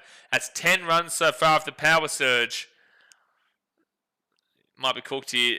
Brenton, it's not the word might that you're looking for. Maybe just take out the might and take out the B and just go with I cooked here. Or I be cooked. No, take out the might. Keep the B. I be cooked here, yeah. Because I cooked here sounds like you did well. And don't know what it is. Don't know what it is. Okay, next bowl from Stark. And that's just going to be a single. So 6 for 130. He loves Brad Fittler. Should be a Panthers fan then. Big Panthers fan, Brady Fittler. So 13 balls remaining.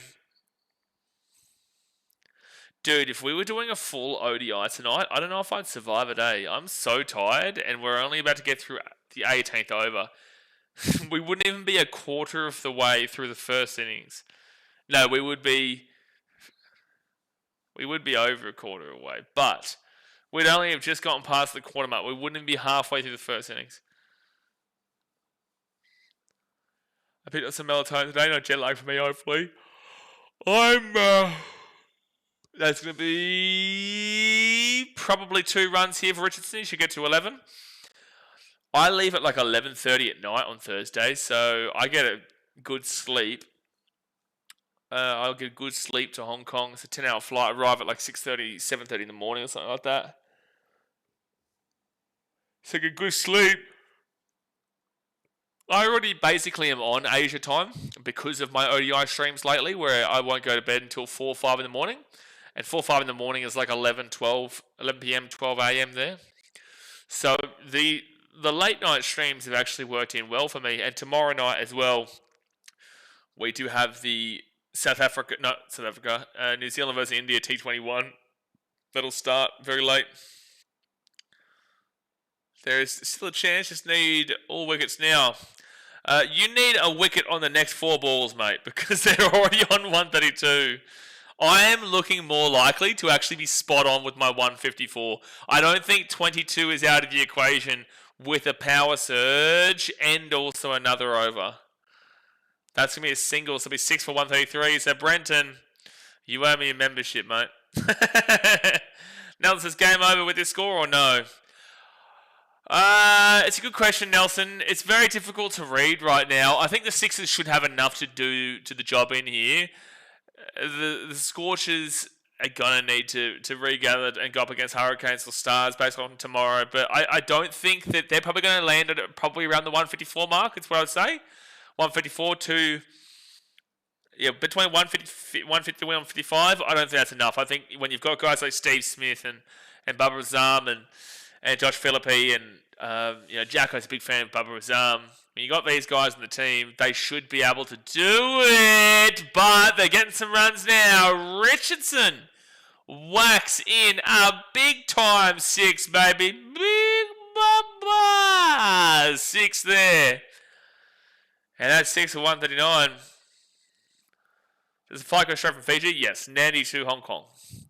But I'm going to Nandi to Hong Kong and then Hong Kong to Vietnam on Saturday. Yeah. Gonna be good.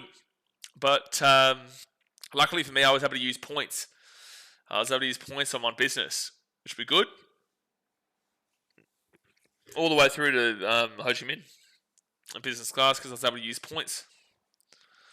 This is basically free, mate. You had to pay for the taxes, but it's basically free. Spectacular. Spectacular. That's the beauty of traveling. You can actually just pay off your travel by traveling. That's going to be... you pay a lot more, obviously. That'll be a single. They could still get 160, lads.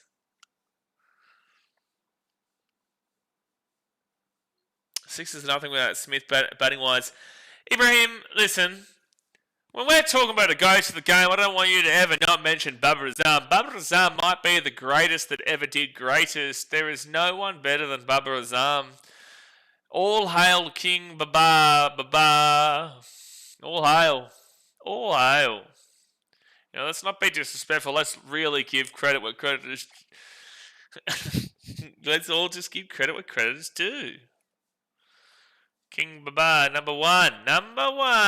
Jaggers, I told you guys, massive fan, massive. Told you. Got like a shrine and everything up on his wall over there in England. Right next to the one of Travis Head. And then me. He's got Baba, you got Travis Head, you got me. That's Jacko. Give me a flight vlog. Do you want a flight vlog? And that is a single. 6 for 141. Look, pretty certain it's going to be tough for you to get that under 133, Brenton. Oh, is it a free hit, is it? Yeah, apparently this is a free hit coming up. Sean says, is he popular in New Zealand with a name like that? Who, Baba? Oh, that's a dad joke if I ever did see a dad joke. And that will be a single. So it wasn't a free hit. I don't know what the commentary was talking about. That's 8, 9, 10 runs off the over there. And it'll be 6 for 142. Dude, if they only get 12 runs off of this over, I was bang on, mate. I was bang on. By the way, at the innings break, guys, I am going to go and make myself a cup of tea, lads. Cup of tea. Cup of tea. So you can kick back and wait on. And we'll be back. But we've got one more over to go here. Show us you eating caviar. Apparently, Olivia, the food on Fiji Airways is actually they've got a whole different menu now. Like you get actual steak, like a full-on steak in business and stuff. It's gonna be awesome. Apparently, you get a full-blown steak, son. Woohoo! I'm really sorry for not mentioning the GOAT, Baba Razam. He's the greatest player of all time for that 100 against Zimbabwe. Yes. No, Zimbabwe, tough team. Tough team. When you think of the greats, you think of guys like, You think of the guys like Shaheen Afridi. You think of the guys like Babar Azam. You think of like a Muhammad Rizwan. My gosh. Salman Khan. Oh my gosh, that's a wide. 6 for 143. Ain't every run they can get right now. I don't know if they have caviar in Fiji Airways, Olivia. I think they do. I don't think so. They might, but it's just like, I don't think Fijians... I don't think it's a big thing. Okay, Scorchers right says, well, right now they're struggling, mate, but let's see if they can finish off with a bang, and that is up in the air, and that, my friends, is not gone. Sits in before the fielder. 6 for 144. Come on, 8 more runs only. 8 more runs over only so that I can be right. Average total batting first at Optus Stadium this season has been 140. So maybe this is actually not bad. Maybe it's not bad. We need that. Yeah, look, I'll do it. I'll do it then. Well, guys, if you haven't subscribed already, go subscribe to BK Travel because I will do a business class vlog from Fiji to Hong Kong. And I'm also business class with Cathay Pacific. I'll be on Cathay Pacific from Hong Kong to Vietnam, Ho Chi Minh. That's a big shot over the top, but there'll be a man on the boundary for sure. Yep. Single, 6 for 145. Come on, only 7 more runs, and then I can... No, 9 more runs, and I can rub it into Renton for being absolutely spot on. Absolutely spot on. You got to give me credit, though. I've done pretty well to get within range. Can't you believe you've got Jack Leach? Yeah, but Babar Azam is just on another level of Jack Leach. Like, Jack Leach, he's on the monument. Oh, he's bowled him. Richardson's gone. Oh, he's whacked him some middle stump. Jack Edwards just says, get out of my face and get off of my field. That is 7 for 145. Brenton, you only need 3 more wickets and minus 12 runs. That's all you need right now. That is all you need. But he has bowled Richardson with a couple of balls to go. That is a well bowled ball. Average 142 at 5. I was dreaming.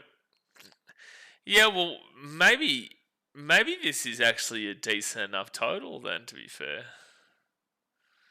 Maybe. Crack the old back. Right down the hay, did a little Jai Richardson, gone on 20. He did his job, though. Did his job. Geez, that 11th over and that 9th over killed him. 1 run from the over both times.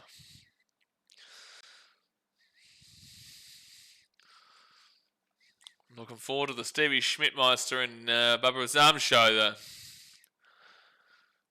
Brody Couch, 25 matches, 29 runs. What? Strike rate 76, best is 8. How do you have 29 runs in 25 matches? And you're coming in with 8?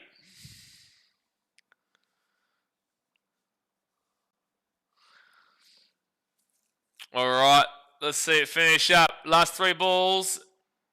And they will get a single out of it. So that's going to be 7 for 146, and Turner will come back on strike as well. That was leg buys, by the way, not a run for Couch.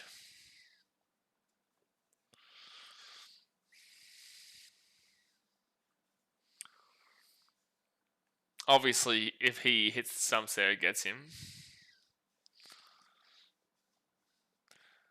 2 balls to go here. Of the over. And that's right up in the air. That should be gone. You would assume he's gone. Jack Edwards gets another wicket. And it's 8 for 146. Well, can you get a 4 to get to the 150? Wow, this last over, they've really struggled. Obviously, they're going for it, but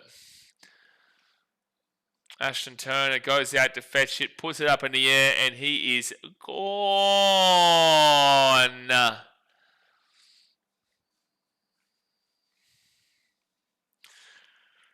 Average score, batting first at Optus is 140, so this is just around the average, a little bit better than the average. This is going to be a good chase based off of that number.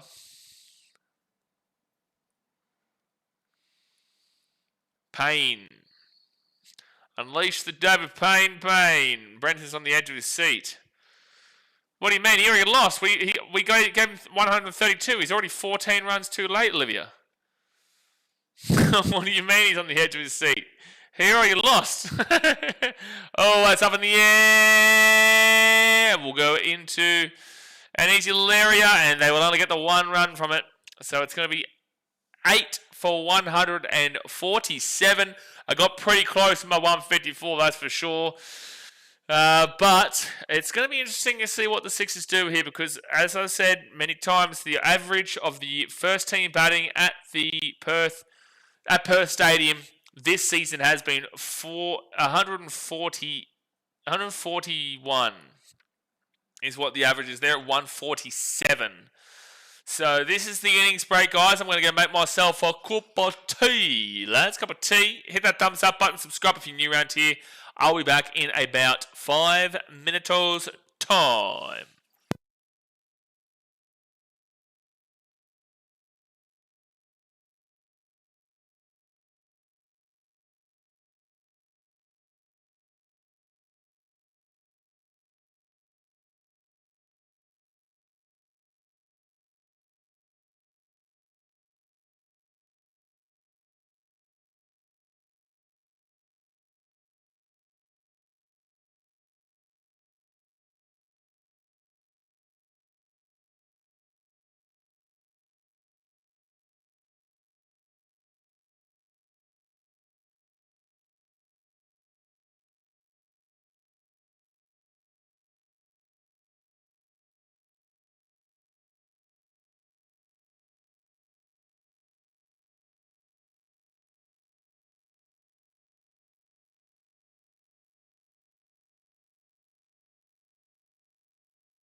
Brenton, listen, don't worry about where I am. I'm always here for the bowl, son. I'm always here. I'm ready to rock and roll as the Sydney Sixers are going to try and chase down 147. Gee whiz, you think I'm going to miss the first bowl? You're off your rocker, son. You're off your rocker. I am here just updating that scorecard so that we do get the Sixers over there. That'll update in a second. I have clicked it. At some point that will come up. It would be nice if at some point it does come up. It will update any moment now. All right. Bubba Azam, Stevie Schmidtmeister. Let's do this. Maybe from the bowl. No, I wasn't. I wasn't in the bathroom. I went and made a tea and kicked back a little bit in the break. Actually had a little bit of cheesecake. Yes, had a cheesecake and made myself a nice tea to get us through this final 20 overs of the game.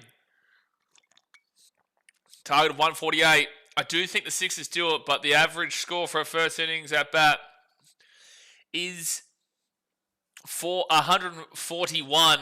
And that first ball will come through from Connolly, and it is going to be a dot ball. It will be a dot ball. Next ball. Oh my gosh, he's gone. Oh my gosh, he's gone. Is Bubba Azam gone? Oh my gosh, Bubba Azam could be gone here on a duck. This is being reviewed upstairs. Bubba Azam may be gone here on a duck. This may be a stumping. Bubba is shaking his head, but we may have just seen him go for a duck. Oh no. Oh no, oh no, oh no. He's out of the crease, out of the crease. Oh, he's out. Oh!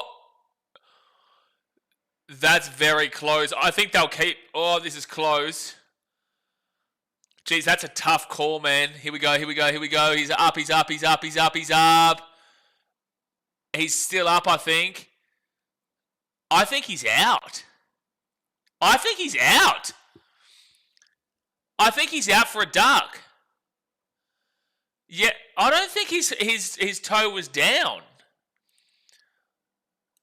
I don't think his toe was down.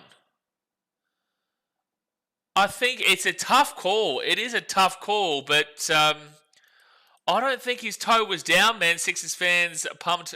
Baba is out. Dude, that is... that's crazy on the second ball of the qualifier.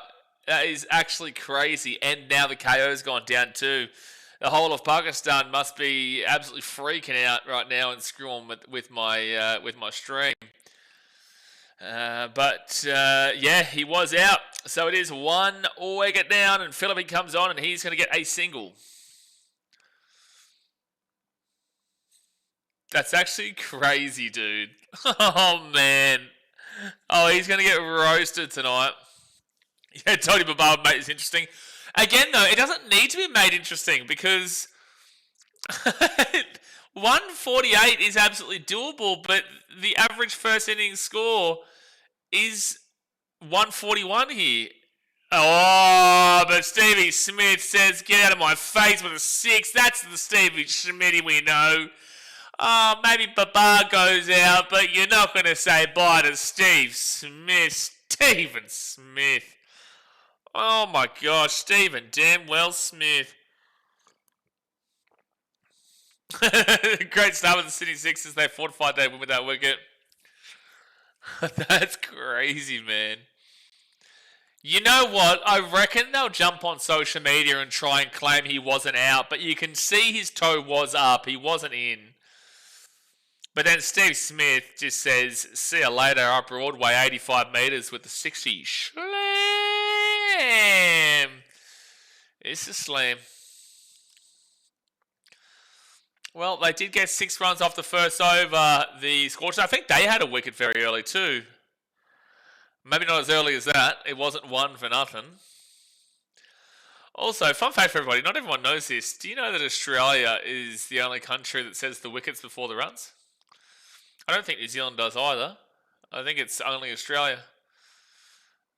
Baba and boost bumps, number 1 and 2 on Pakistan trending right now. Boost bumps? Oh, beautiful shot from Josh Philippe for a 4.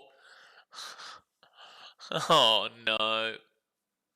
Oh, as soon as he goes out, they start getting some good boundaries. Smith-Meister goes, Ooshka! Oh, he goes, Ooshka! I'm actually going to quickly see how far back VIPbox.tv is, because KO just keeps on like letting me watch 5 minutes of it, and then it will literally just cut out. So I'm going to try the old VI box. I'll try that, which means I don't actually need to have the VPN on if that's the case. 2020. Josh Philippi, look, honestly, probably should be opening. He should be opening alongside Stevie Schmidt. He should be, even though they didn't open with him originally. It was... Who was it originally? It might have been... Who was it originally opening alongside Babar? I can't remember. Anyway, move that like that. I'm just getting up this stream now. Hopefully it's not too far behind. Okay, we're on. Because that's going to be a dot ball. Philippi on 5, Stevie Schmidt on 6. I'll be the one to roast the Babar fans in our stream at night. Well, Miank, I'm telling you, on social media, they'd be getting absolutely slaughtered right now. They'd be getting crunched every way possible. Yeah, Wicket's first looks so much better. I do like it. I think it's a lot easier to tell.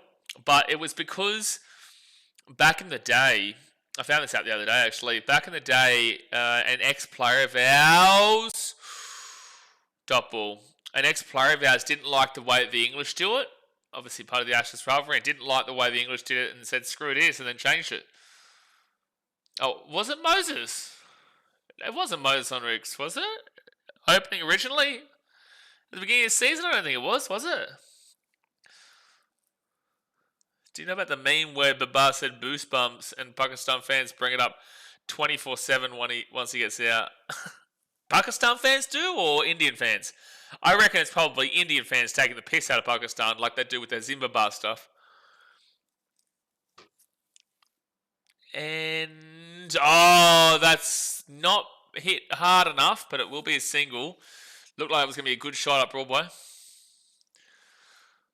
Someone else in this other chat has just said, go fuck yourself, Babar. Oh, man, you probably had a bet on him to score some runs.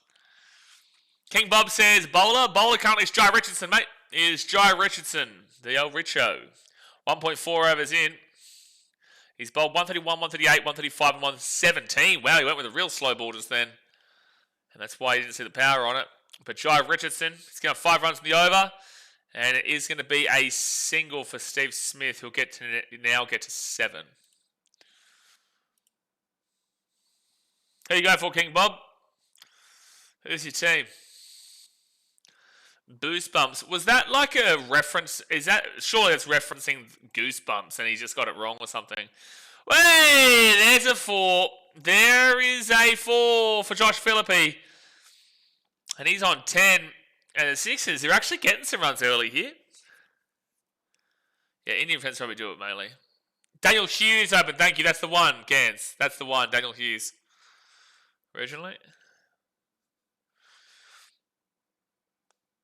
Finn Allen on the mic at the moment. So Richardson gave up 10 runs off of that over.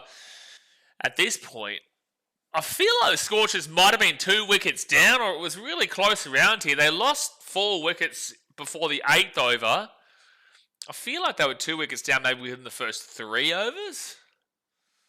But right now, runs-wise, the Sixers are smashing it. So they're well in advance of where I think the Scorchers were. It's only been 2 overs, obviously. Next bowl is Payne bowling. And Stevie Schmidt with a single. He'll be on 8. Zimbabwe is actually a crazy comment that I see all the time. It's crazy to say. He pronounced it weird. It's funny that Babar had a tantrum when he got out for 47, but totally fine getting out for a 1 and duck in his last 2 innings. I think it's just constantly proving. Most Sixers big bash this year, 37 for Finn Allen. Wow.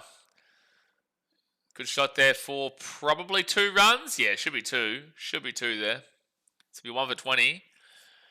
We spoke about that when I did the stream for the New Zealand-India game the other night. It was completely ego. Steve Smith was completely justified in doing it.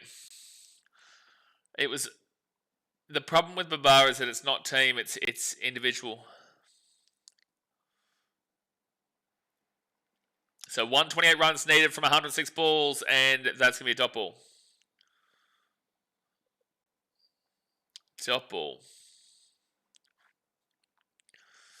I feel like you guys are about 15 seconds behind where I'm actually live. So do keep that in mind. I think it's a little bit further behind than usual tonight with the commentary. If it does get super, super behind, I'll refresh the stream, but I don't think we'll need to get to that. And that'll be a dot ball. Philippi versus left arm pace. Last 3 years, average of 16.3. Strike rate of 129. Good player, Josh Philippi. I feel like he's always usually open. He's always been up there for the Sixers. He usually opens, doesn't he, in previous years prior to Babar coming? Next ball. Oh, he went for a little dink at that one, but he will miss it, and it will be a dot ball. Good keeping there from on live again. And I think we're back on now. Now, guys, when you see this, refresh the stream. Refresh your stream. Because I just stopped it and started, so it might be a little bit further behind for you. Or just refresh the stream, and you should be hopefully good to go. And then let me know how many fingers I'm holding up when you do get it. According to inside sources, after Babar got out, he locked himself inside a room. I did see this. When the head coach and other players saw it, they locked the door from the outside as well. I did hear about this, yeah. Oh, that's up in the air. That's up in the air. It should be gone. Philippe should be gone on 13. He is gone on 13. It's 2 for 21. Okay, not too far back, Olivia, about maybe 8 to 10 seconds. Gone, Philippe. Aaron Hardy gets the catch as the rookie. And 2 for 21. This is looking very reminiscent of the Scorchers innings, actually. This might go down to the very wire.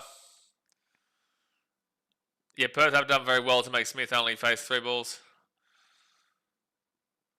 Totally right, Babar Azam could not care less about the Sixers. All he wanted out of the season was to stat pad. Well, I think all what he wanted to do was to get the respect from a big country, because Australia is very different. If you had have come and performed here and killed the BBL, then you would have had a lot of real solid emphasis behind your status as that legendary player that the Pakistanis believe that he is. But, if you struggle in the BBL, there's a reason why most people do see him as a tarmac merchant, where he does beat out teams like Sri Lanka and Zimbabwe and those kind of teams, and not necessarily teams like India or Australia or England and the likes. He's come here and he's just, struggled massively. King Bob says, who you going for? I don't have a team, mate. If I was to support a team, it would be the Brisbane Heat, but until the Gold Coast get a team, which they will soon enough, I don't actually have a team. I just love cricket. Just love the old cricket. We've been streaming the New Zealand-India International Series lately. We've got New Zealand versus India tomorrow night, actually. We'll be live for tomorrow night between New Zealand and India in the T20 series, T21. Babar scores on lifeless roads in Pakistan against Sri Lanka and Bangladesh too, yeah. Yeah. How is your name Beardman and not have a beard to live up to your name? That's a great point, actually. Doesn't even have a beard. What a liar. What a liar. Grab the Scorchers, though I couldn't care. Look, valid. Are you from Perth, are you, King Bob? Mayank says, playing with Minnow and suddenly playing with professional is a very different scenario, but Babar fans are selfish like him. No, what I think, I don't blame the fans. The next bowl here from Beardman, and it's going to be good shot there. Probably 2 runs out of this for Enriques. Yep, 2 for 23. I don't blame the fans, mate.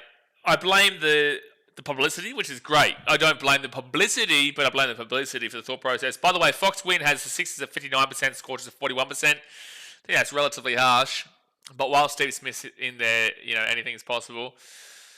What would I say? Yeah, so I think that they've sold a lie, and they've really bigged him up on these tarmac pitches without really referencing the fact that his numbers do usually come from places that are a lot easier to score runs on. Not necessarily saying easy to score runs on because he still absolutely demolishes other players, but Pakistan are looking for a guy to be there, Sachin Tendulkar to be there, Donald Bradman, Stevie Smith, Ricky Ponting, Ian Botham for England kind of deal. Pakistan, they're very desperate to have that kind of guy, and unfortunately they don't. So the best guy they do have is Babar Azam in regards to, historically, statistically. So of course they're going to try and push him into the conversation, but he's not in the conversation with all due respect. He really isn't. DIY says, you're going to cover SA20? SA20, that's the T20 League of South Africa. If I think it is. If so, no. No, I'll be doing the international. I got the NRL and stuff, bro. I'll be doing the T20 World Cup, pretty much every single game, 95% of it. And all as many international games as we can. We've got Australia versus Pakistan coming up at the end of the year. Malik says, I am Pakistani, but after BBL, I hate Babar. Don't hate him, man, but just be a lot more well-grounded upon an opinion of him, is what I would say. Up in the air! Oh, this game is looking rough for the Sixers now. Enriquez is gone. It's 3 for 23, and that's 2 wickets in the over from Beardman, who still doesn't have a beard. He is a man, as far as I'm aware, but there is no beard there. It's 3 for 23, and the Sixers are in all sorts. They're in all sorts right now. Remember the Scorchers vs Brisbane Heat? That was crazy. A lot of crazy games this year. Well, Sixers are going to have to pull one out of the bag here because right at this very second, they are struggling big time. Yeah, maybe you're right because at least they only have this Zimbabwe. I'm not getting into your banter, son. The Sixers are for... Okay, Brenton. Look, you lost the first one. What are you predicting? What are you predicting? And it's there and under. And don't go too bloody ridiculous because you've got to give me a fair shout here. Don't go like 180 because then you get anything under 180 because that's not happening. How about I give you an over and under of... why don't I give you the same? Why don't I give you the same number? How about that? Jay slapped him. Jay's just waiting in the wings. Hiding in the shadows. No, only English please here, lads. Even if you are Indian or Pakistani or from Zimbabwe. Or you could be from Antarctica. You could be Penguin. Doesn't matter. English please in the channel. Missed 2 wickets. A bloody veggie garden. Yeah, well, the wickets, they're hurting them. But Stevie Smith is still there. Required run rate 7.81. Their run rate currently is 5.75. Yeah, once Steve Smith goes out, that's when I'll really get concerned. You're not getting Brenton. You cannot have 180. You can't have it. No, you cannot have it. By the way, the Sixers were above them in those opening overs, but they've really fallen behind the run rate now. Wow. Wowee. You can't have 180. What are you actually going? And that's going to be a dot ball. Yeah, just say where you're from in Pakistan. You can say it in English. It's fine. Smith 54 from 40 versus the Heat of the Gabba. Fox win now has it at 50% apiece. In regards to... I don't know why it's 50-50, man. I think that the Scorchers should be 65-35 really right now. I used to think Smith was below Babar. That is wild that you ever thought that. But now Babar isn't even equal to the dust on Steve Smith's slipper. Equal to Steve Smith in what format? If you're about to suggest to me Test cricket, I'm going to have a heart attack. I'm going to have a heart attack if we're about to reference Test cricket. If you're talking T20, career-wise, Babar is better than Stevie Smith T20 career-wise. I'm sorry, Australians, it's true. But Babar T20-wise, it does come down to where he's played. But T20, sure. If you're thinking that ever Steve Smith was, whether Babar was even within cooee of a slight little whisper in the far neverlands of Peter Panville, then you're crazy. Then Test cricket, no way. T20, I hear it. Whoa, wow, good keeping there from Aaron Hardy. It is going to be a wide.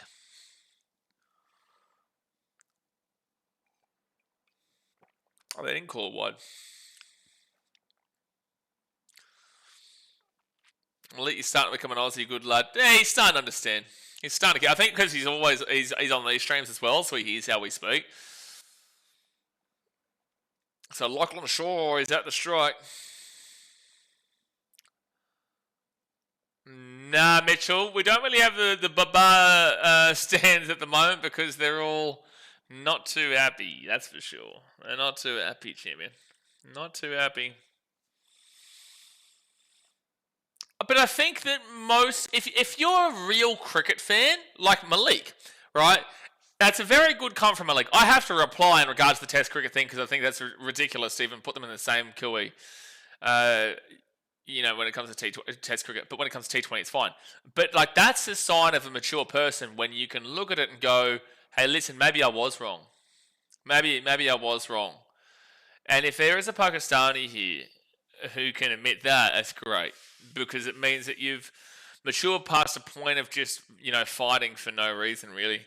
Asking me a single.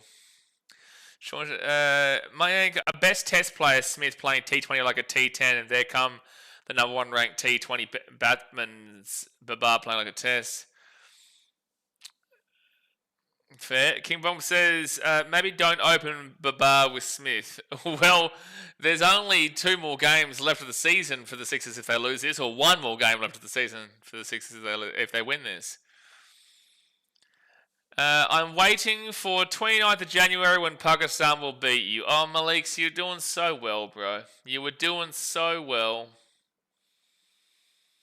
You were doing so well. Just like we did in the ODI series, think about it, this time you don't even have Stark or Pat Cummins. So what you're telling me is that you're thankful that you're not playing our best team. Do you think that says more about us or you? Think about it. I'll put it back onto you. Why don't you think about it? You're saying that we don't have 2 of our best bowlers. Think about it. If you're saying that you're really looking forward to beating us without our best team, do you think that says more about us or about your thought process on your national team? Because I still fancy Australia to win regardless. Even though it is an away series, and away series are a lot more difficult, but also, where are you on the ODI ICC rankings? Where are you? We've just seen New Zealand as massive underdogs. By the way, we're 3rd in the ICC rankings, mind you.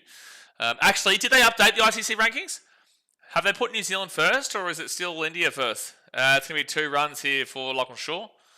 I'll have a look. Oh, that was a great throw. Wow. He didn't get him out, but geez, what a throw. ODI team rankings. I just want to see who's on top.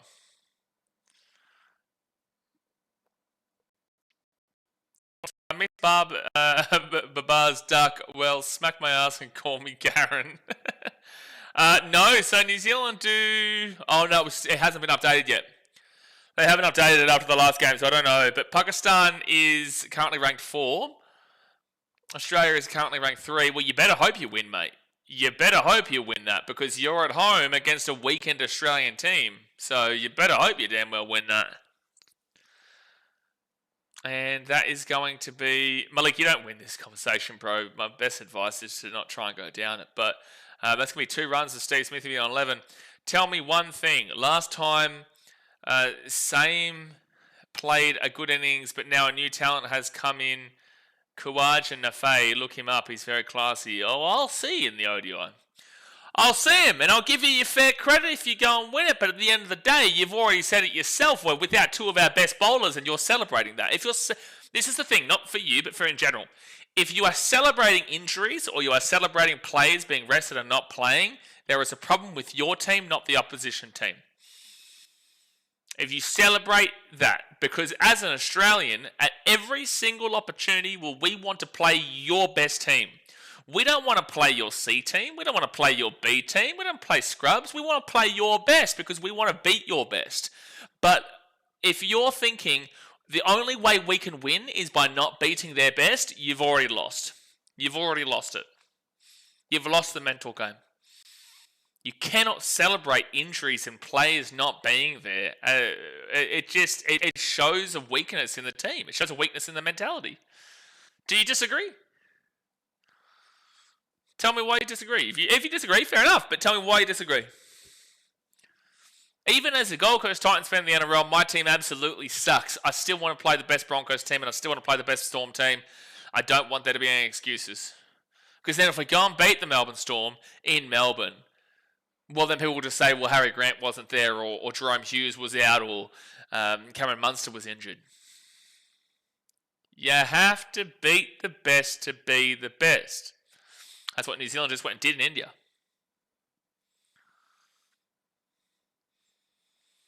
So Smith on 12 from 8 balls. Beardman, he's given up 5, 6, 7 runs in this over. He's been unbelievable, though, in this game so far. And that is a big swing and a big miss. That's a dot ball. So in his first over, he had 2 wickets, 2 runs. That's huge. They compare Babar with Virat. Virat is now his prime form like earlier. Babar was very good in that recent ODI series well. He was very good.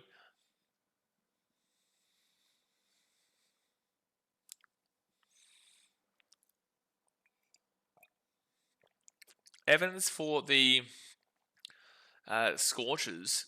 It looks like Scotch drink water. Really? Up in the yes! Oh, he's very lucky, Steve Smith there. It's going to be probably just the 2 runs there. But that was reckless from Steve Smith, but he will luckily not get out. 3 for 34. They need Steve Smith to stay in 114 runs from 84 balls. This is actually on a nice edge right now. Steve Smith needs to go for a horny hunch. He does. He does. Harlan says, no Aussies watching that, mate. Even the dog would rather stare at the fence. Well, I'll be live streaming our game, but in regards to whatever he was referring to, no. But I'll be live streaming the Australia vs Pakistan ODI series. God help us. God bless us, lads. I need as many of you as I can. Because it's going to be brutal. It's going to be brutal, especially if it is a struggle fest. My gosh, dude. That is going to be an absolute... That's going to be torture if we lose any of those. I can already see it now. You can already see it now. You already know what's going to happen in regards to how the bloody chat will be with that. Yikes. Next bowl. Top ball. Final with New Zealand. Even Black Caps worried, even it's 90% in their favour because Virat's still there, but it was a good game. Best team win. Yeah, best team definitely won. No, New Zealand definitely deserved it. They were unreal in the series, and honestly, very unlucky not to win 3-0. It's actually their own fault they didn't win 3-0. They could have won game 1. But the drop catch from Daryl Mitchell, that drop catch from Daryl Mitchell is ultimately what started the ultimate rut of the... Whoa! It's going to go back for a single. But yikes, that was scary. 3 for 35. You look back at that Daryl Mitchell drop and you're just like, far out, man. You dropped the game, man. Unfortunately, you did. You did. Jacko says, what a performance from Babar. Yeah, look, Jacko, maybe not his day. Maybe not his day, mate. Not his day. Hey, we'll be live for one of your ODIs against Sri Lanka, though, Jacko. You're tuning for that? You're going to be here for the old England versus Sri Lanka? I think it's ODI 2 or 3. I think it's ODI 3 will be 4. That's a 4 from Stevie Smitty. That's a 4. 3 for 39. I better see Jack Leach, Jacko. If I don't see Jack Leach, I'm going for Sri Lanka. Put Starkey in for a bat. He's been averaging a 50 of late. Well, he's not really, but I like it. He did get out for a couple of ducks as well, unfairly for one of them. Maybe not his tournament, maybe not his career. And that's going to be a dot ball. No, it's wide. It is a wide, so 3 for 40. You'll get him next time. You get him next time. Yeah, he's on next time. Don't know when next time is, but so required run rate is 8. The run rate right now is 6.15. That can change very quickly, though. So just ask India in that third game of the ODI. Things changed very quickly for you and then against you. If Harshit Rana didn't get out when he did, they win that. That is up, and that is a whopping 6 from Steve Smith. Wow-wee. He slaughtered that one past the boundary for a 6. And they need him in there. 24 runs for Smith. 24 runs for Smith. What was that, 92 metres? 89 metres, I was close.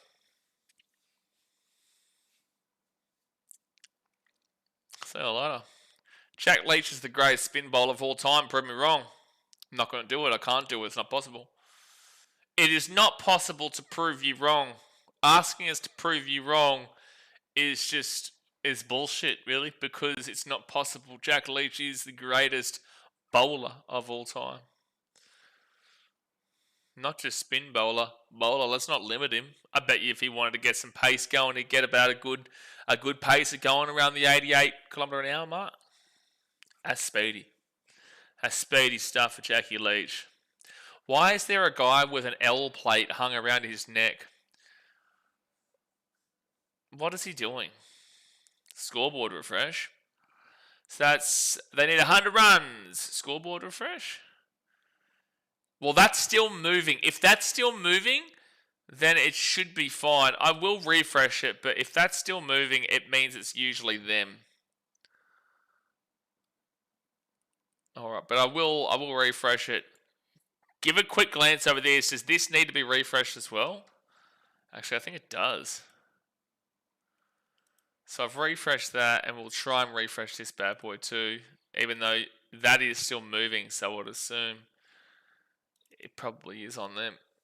This partnership is up to 24 now with Smith and Shaw.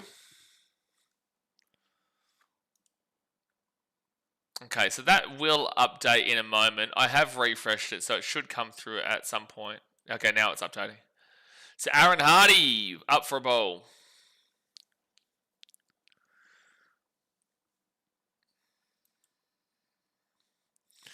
First bolt will be a single. Oh no, because I've refreshed it, now I feel like you guys are going to have problems with the stream. Don't need Leach, you will bring in 2024 Spin King, Tom Hartley. Yeah, but Jack Leach is Jack Leach. How about overly this is going again? Let me know when we are back on, guys. Let me know when we're back on. It wasn't internet, it was the Streamlabs streaming service that I use. Which, yeah, just absolutely went bonkers. But at least I think we're on now. Just let me know in the chat when it is good again. And then obviously probably try and refresh back on. Okay, sweet. Now probably, that's not too far.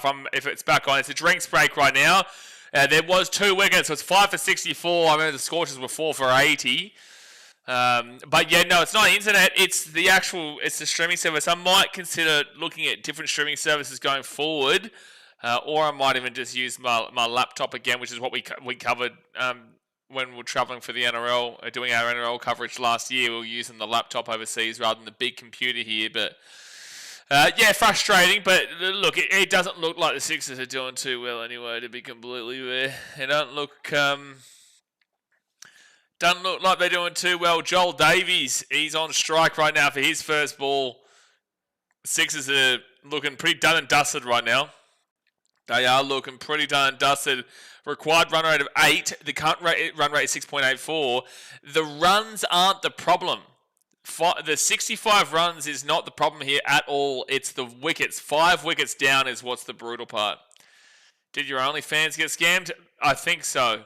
They've taken it. They've taken over it. Taken over the OnlyFans. That's going to end up being a single. Yeah, that'll be a single there. That will be a single. The Sixers do bat deep, but geez, this is a massive task from here. That's going to be a dot ball. Steve Smith is going to carry his bat. For the Sixers to win this, Smith is going to need dead set to get over like 110. It's ridiculous to think, but he is going to need to get. Well, he's going to need to get to basically a hunch if they want any chance of winning this.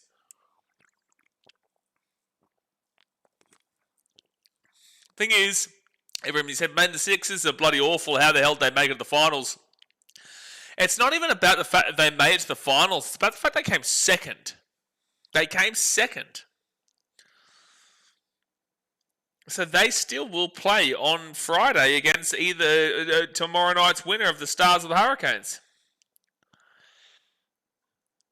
Yeah, the Sixers, they've lost wickets at just the wrong times, man. Really wrong times. The worst times possible. So Beardman, he's 2 wickets with 11 runs. And Steve Smith will hit him for probably 2 here. Yeah, they're going to go. Oh, no, he's out. No, he nearly got run out. There'll be 2 runs. Perth has been hard to battle all season. This doesn't make Sixers bad. Yeah, but they have not had a fantastic season. They've pumped home strong late, but, you know, regardless, it's looking like Perth are going to host the final. So, can you see anybody beating them in Perth? I don't know if I can. Still have Starkey. Still got a few to come in here. Again, the run rate's not bad. It's the wickets. It's the wickets. 5-4-70 with a single there. It is the wickets, man. It is not necessarily the runs. It is the wickets.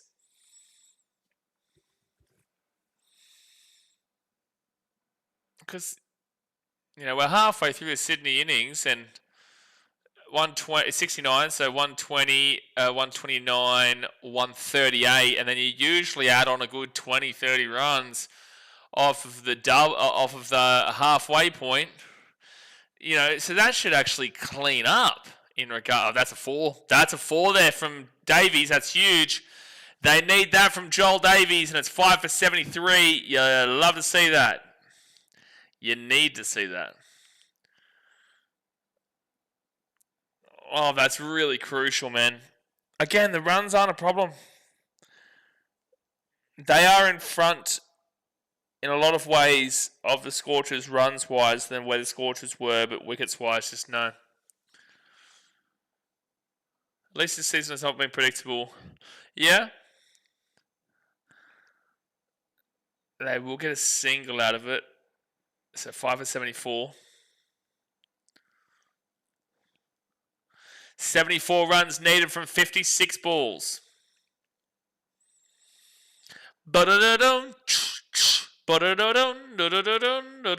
If Steve Smith wins this from here, my gosh, what a season he would have had.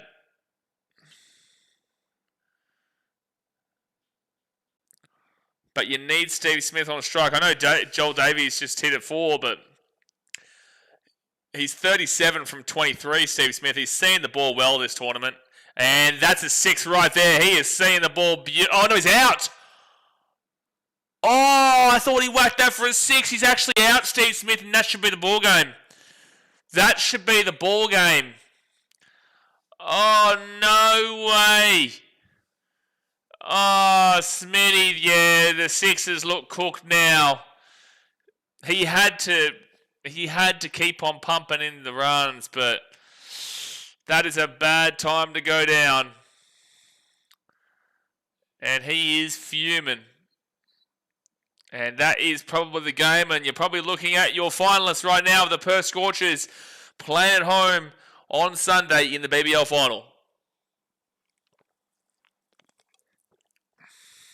They'll probably struggle now to get to 120 because they've only got 4 wickets left, and whilst they do have some bats here, like Menenti, you can't rely on him, and Davies I wouldn't be relying on.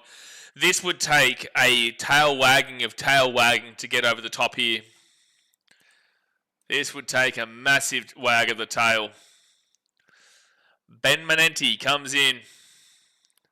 6 down. Jagger says if Smith scored a ton, the Sixers would have won.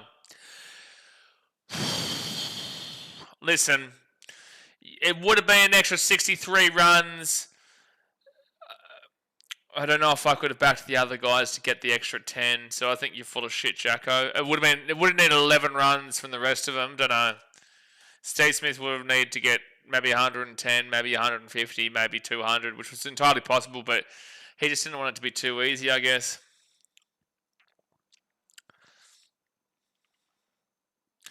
To be fair, though, Jacko, if Harry Brook was playing, we would have seen at least an extra 9 runs out of the total.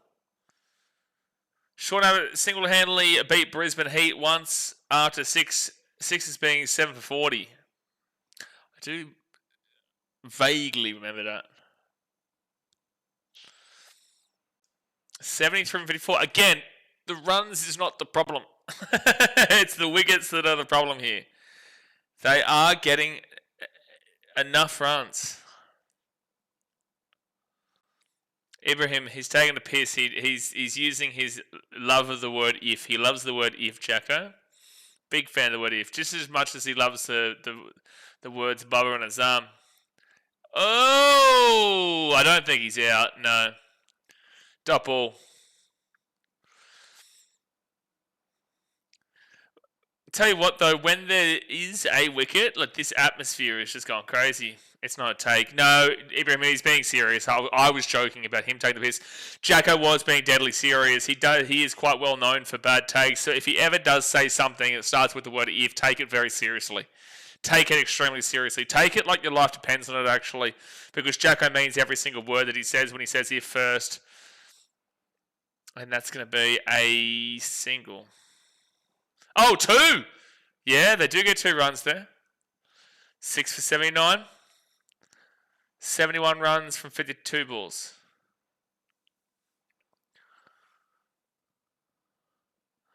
This is such a weird surface at Perth. Such a weird surface. No one's in the Skywalk in Perth. Do they do it here? I know they do it in Adelaide, but do they do it here? Oh, over the top. Is there someone there? No one's there because it's a 6, baby. Ben Manenti goes bang for a 6. Okay. Okay, Sixers. Give us a sniff. Perth is definitely the premier sporting city. Punches way above its weight. Oh, Smithster, don't do this to yourself. Smithster, I'll give you punching above its weight, but in regards to premier sporting city, you serious?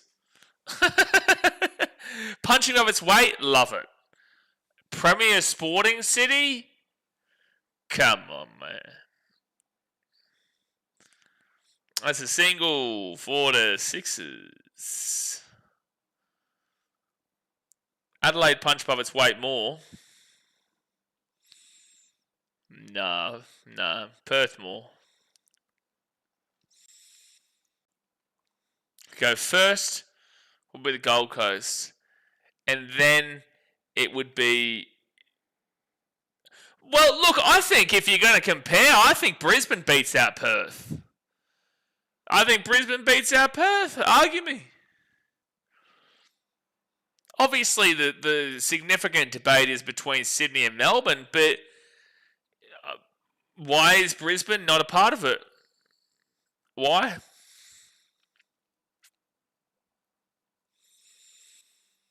You know, if you're talking success, they're all very successful. The Lions are successful. The Brisbane Roar is successful.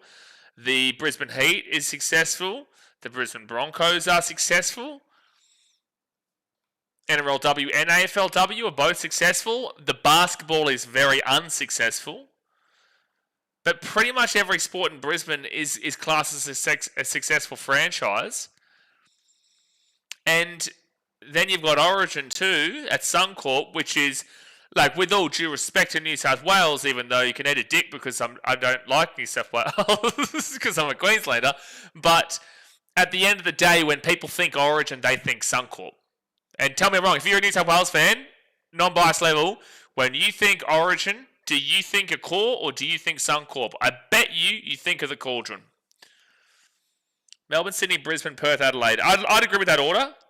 Ish. I definitely agree with Brisbane, Perth, Adelaide. Melbourne, Sydney is 50-50, man.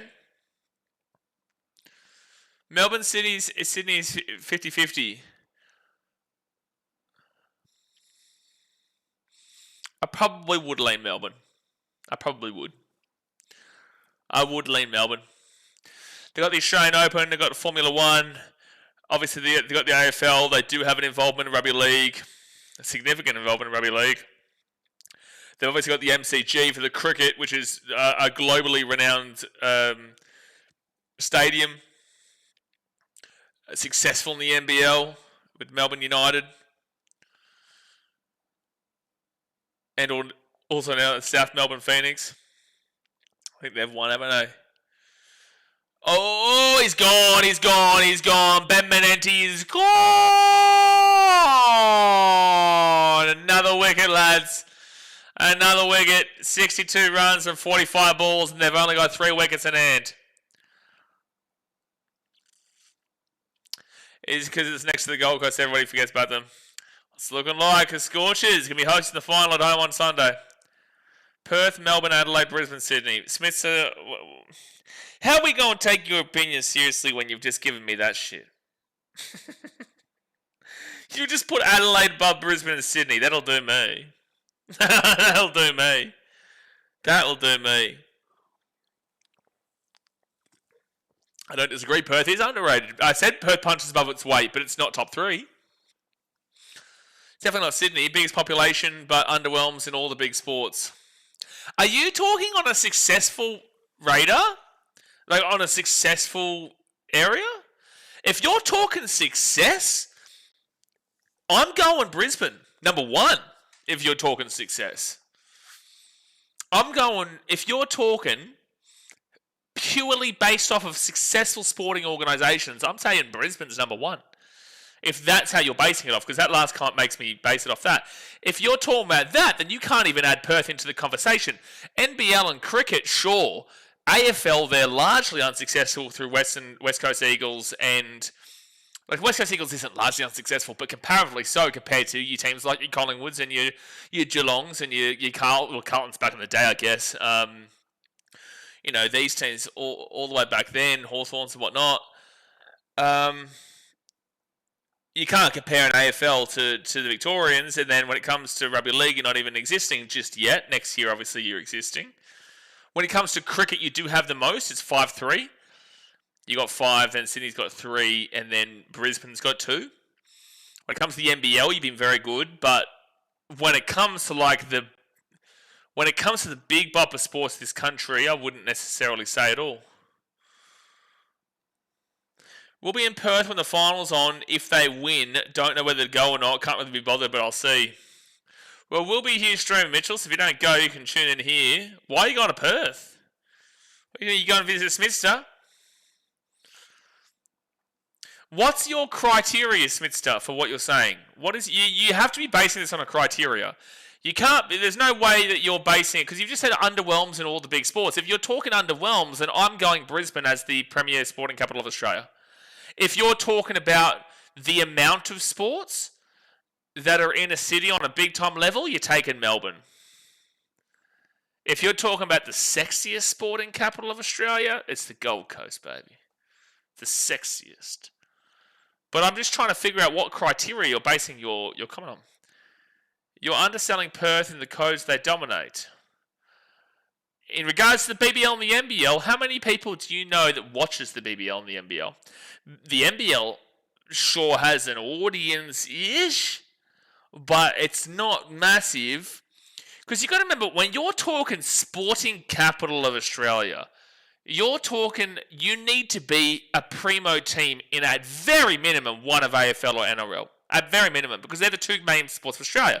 So AFL is obviously encapsulating of Western Australia, Victoria, South Australia, and Tasmania, and then 50-50 with the NRL in regards to Northern Territory. And then when it comes to the NRL, it's New South Wales, it's Queensland, it's the ACT, and obviously we got internationally as well. But point of the matter is that you can't call yourself the sporting capital of Australia and a part of the successful nature of the conversation we're having without a primo primetime team in those 2 sports. Now, your best chance at that would be in the AFL with the West Coast Eagles. The Dockers don't even talk to me. But and that's not even technically Perth anyway, but with West Coast, You couldn't put them in a top 5 all time. You couldn't do it.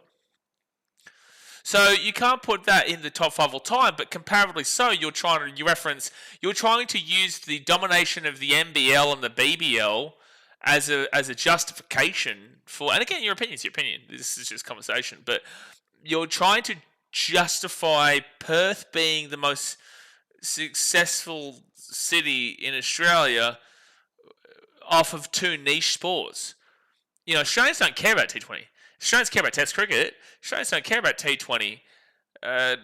If you're talking about which is the best stadium people enjoy watching cricket in, Perth is amongst. I think that people probably go MCG first, SCG second, and then it'll be a split between Adelaide, Brisbane, and Perth. Dominate. No, I know what you said, Smithster, but I'm also clarifying based on what you said. 90% of the people on the street couldn't name one Wildcats player. I agree, Mitchell. I agree. Do you watch every game of the Wildcats, Mister? Do you watch every game of the Perth Scorchers? Actually, I think Gold Coast over Adelaide. On a multiple sport level, sure. It's an unsuccessful sporting landscape, but it's a bigger sporting landscape in that capacity. But it's an unsuccessful sporting landscape. So if you're talking success, then Gold Coast would be probably last. But if you're talking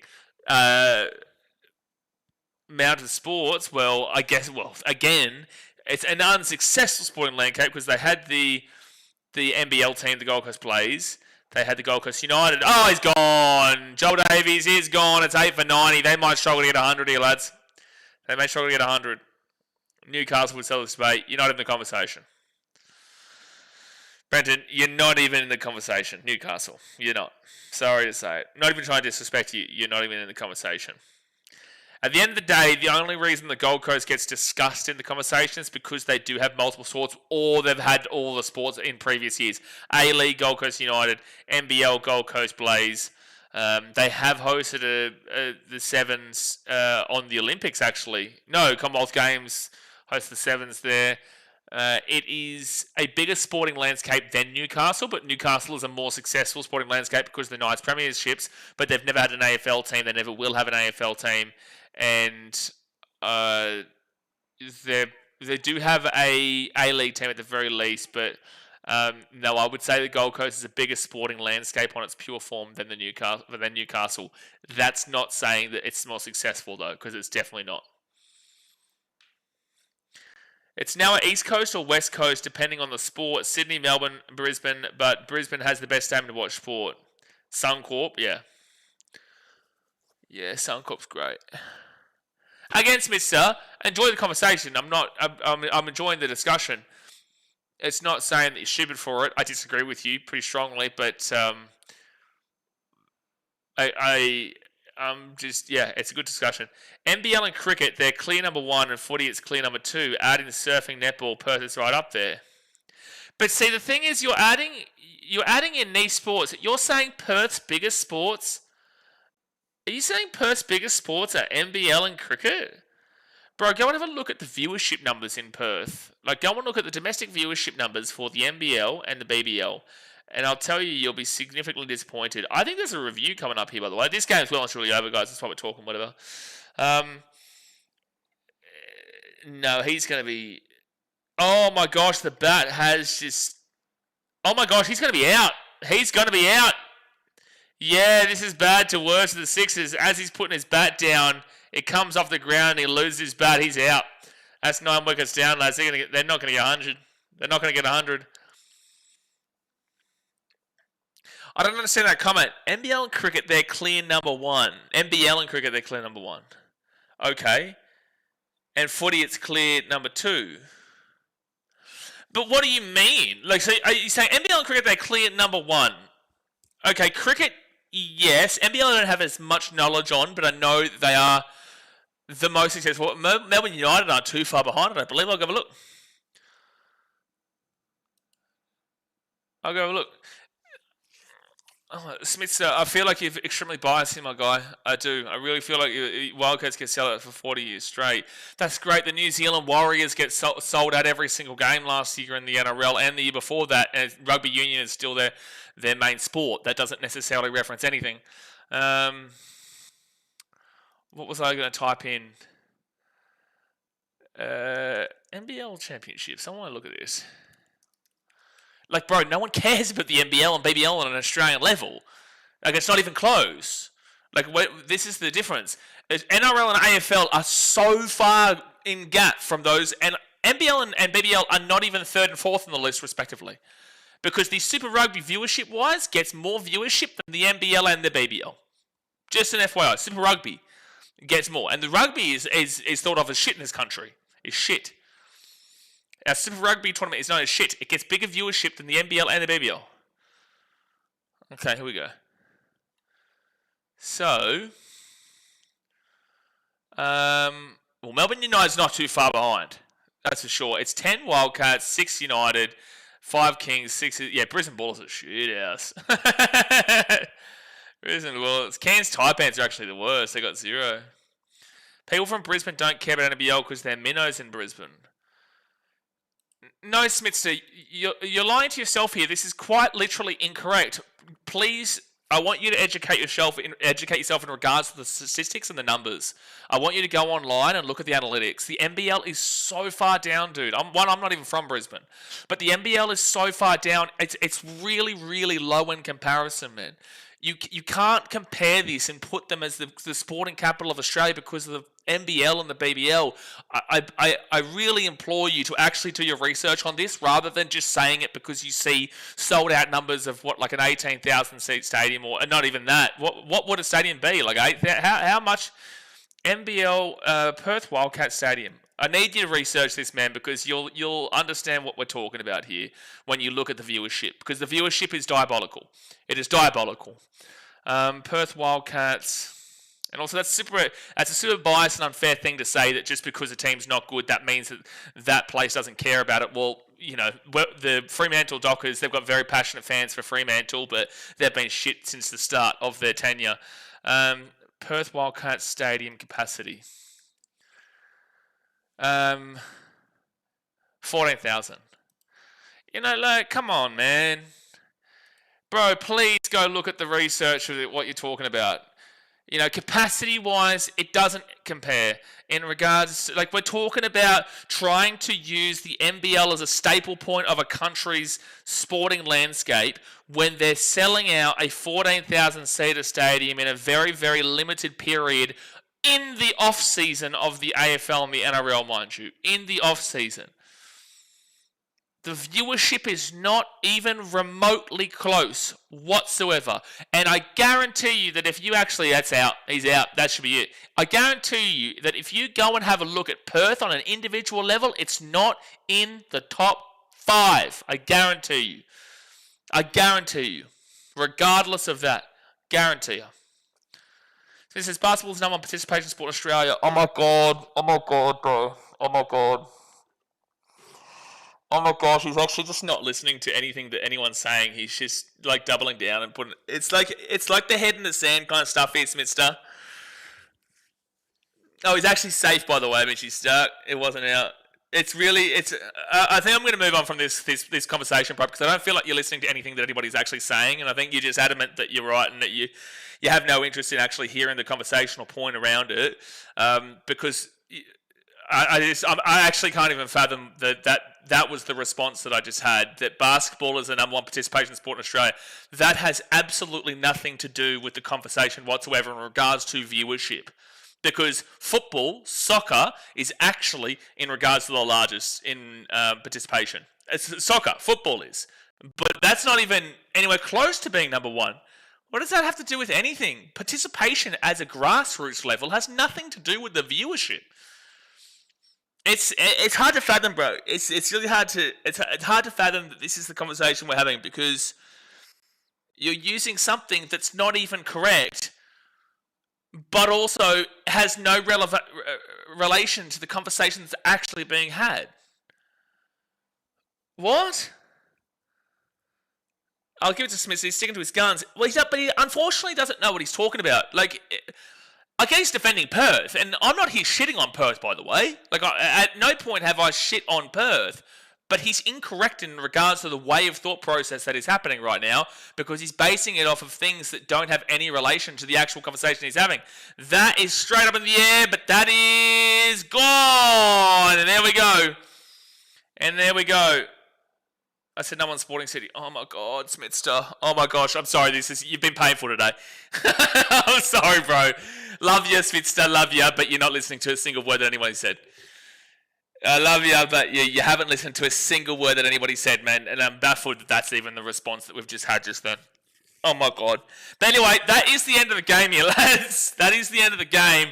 The Scorchers will win, and they will go through to the final on Sunday in Perth. They win by 48 runs. It was just too easy in the end, man. They absolutely slapped them. They put them to bed, and the Sydney Sixers couldn't maintain whatsoever. They couldn't just maintain it whatsoever, man. But anyway, guys, we'll be back tomorrow for the Melbourne Stars versus the Hobart Hurricanes, and then also on Thursday morning, 1:30 a.m. my time, 12:30 a.m. New South Wales time, and 11:30 p.m. Queensland time, we'll be live for the New Zealand versus India T21, which is going to be a big game. So I hope you have enjoyed this. I know we've had a full-on conversation in these last few moments. Oh, it's just been timed out. I know it's been like a full-on conversation, but again, that is what we do on the channel, guys. We do have these kind of conversations, and they do get pretty fire and full-on and whatnot, but at the end of the day, it's all good fun. It's all part of it, but sometimes it can really hurt the brain in regards to some responses. Oh, boy. Anyway, guys, hit that thumbs up button, subscribe. I will see you tomorrow for the Stars versus the Hurricanes. Whoever loses that game is out. Whoever wins that game will play the Sixers on Friday in a knockout in Sydney. And then whoever wins the game between the Sixers and the Stars or Hurricanes will play the Scorchers back here on Sunday. But I appreciate you guys. I'll see you tomorrow. Thanks for watching. Catch you later. See ya.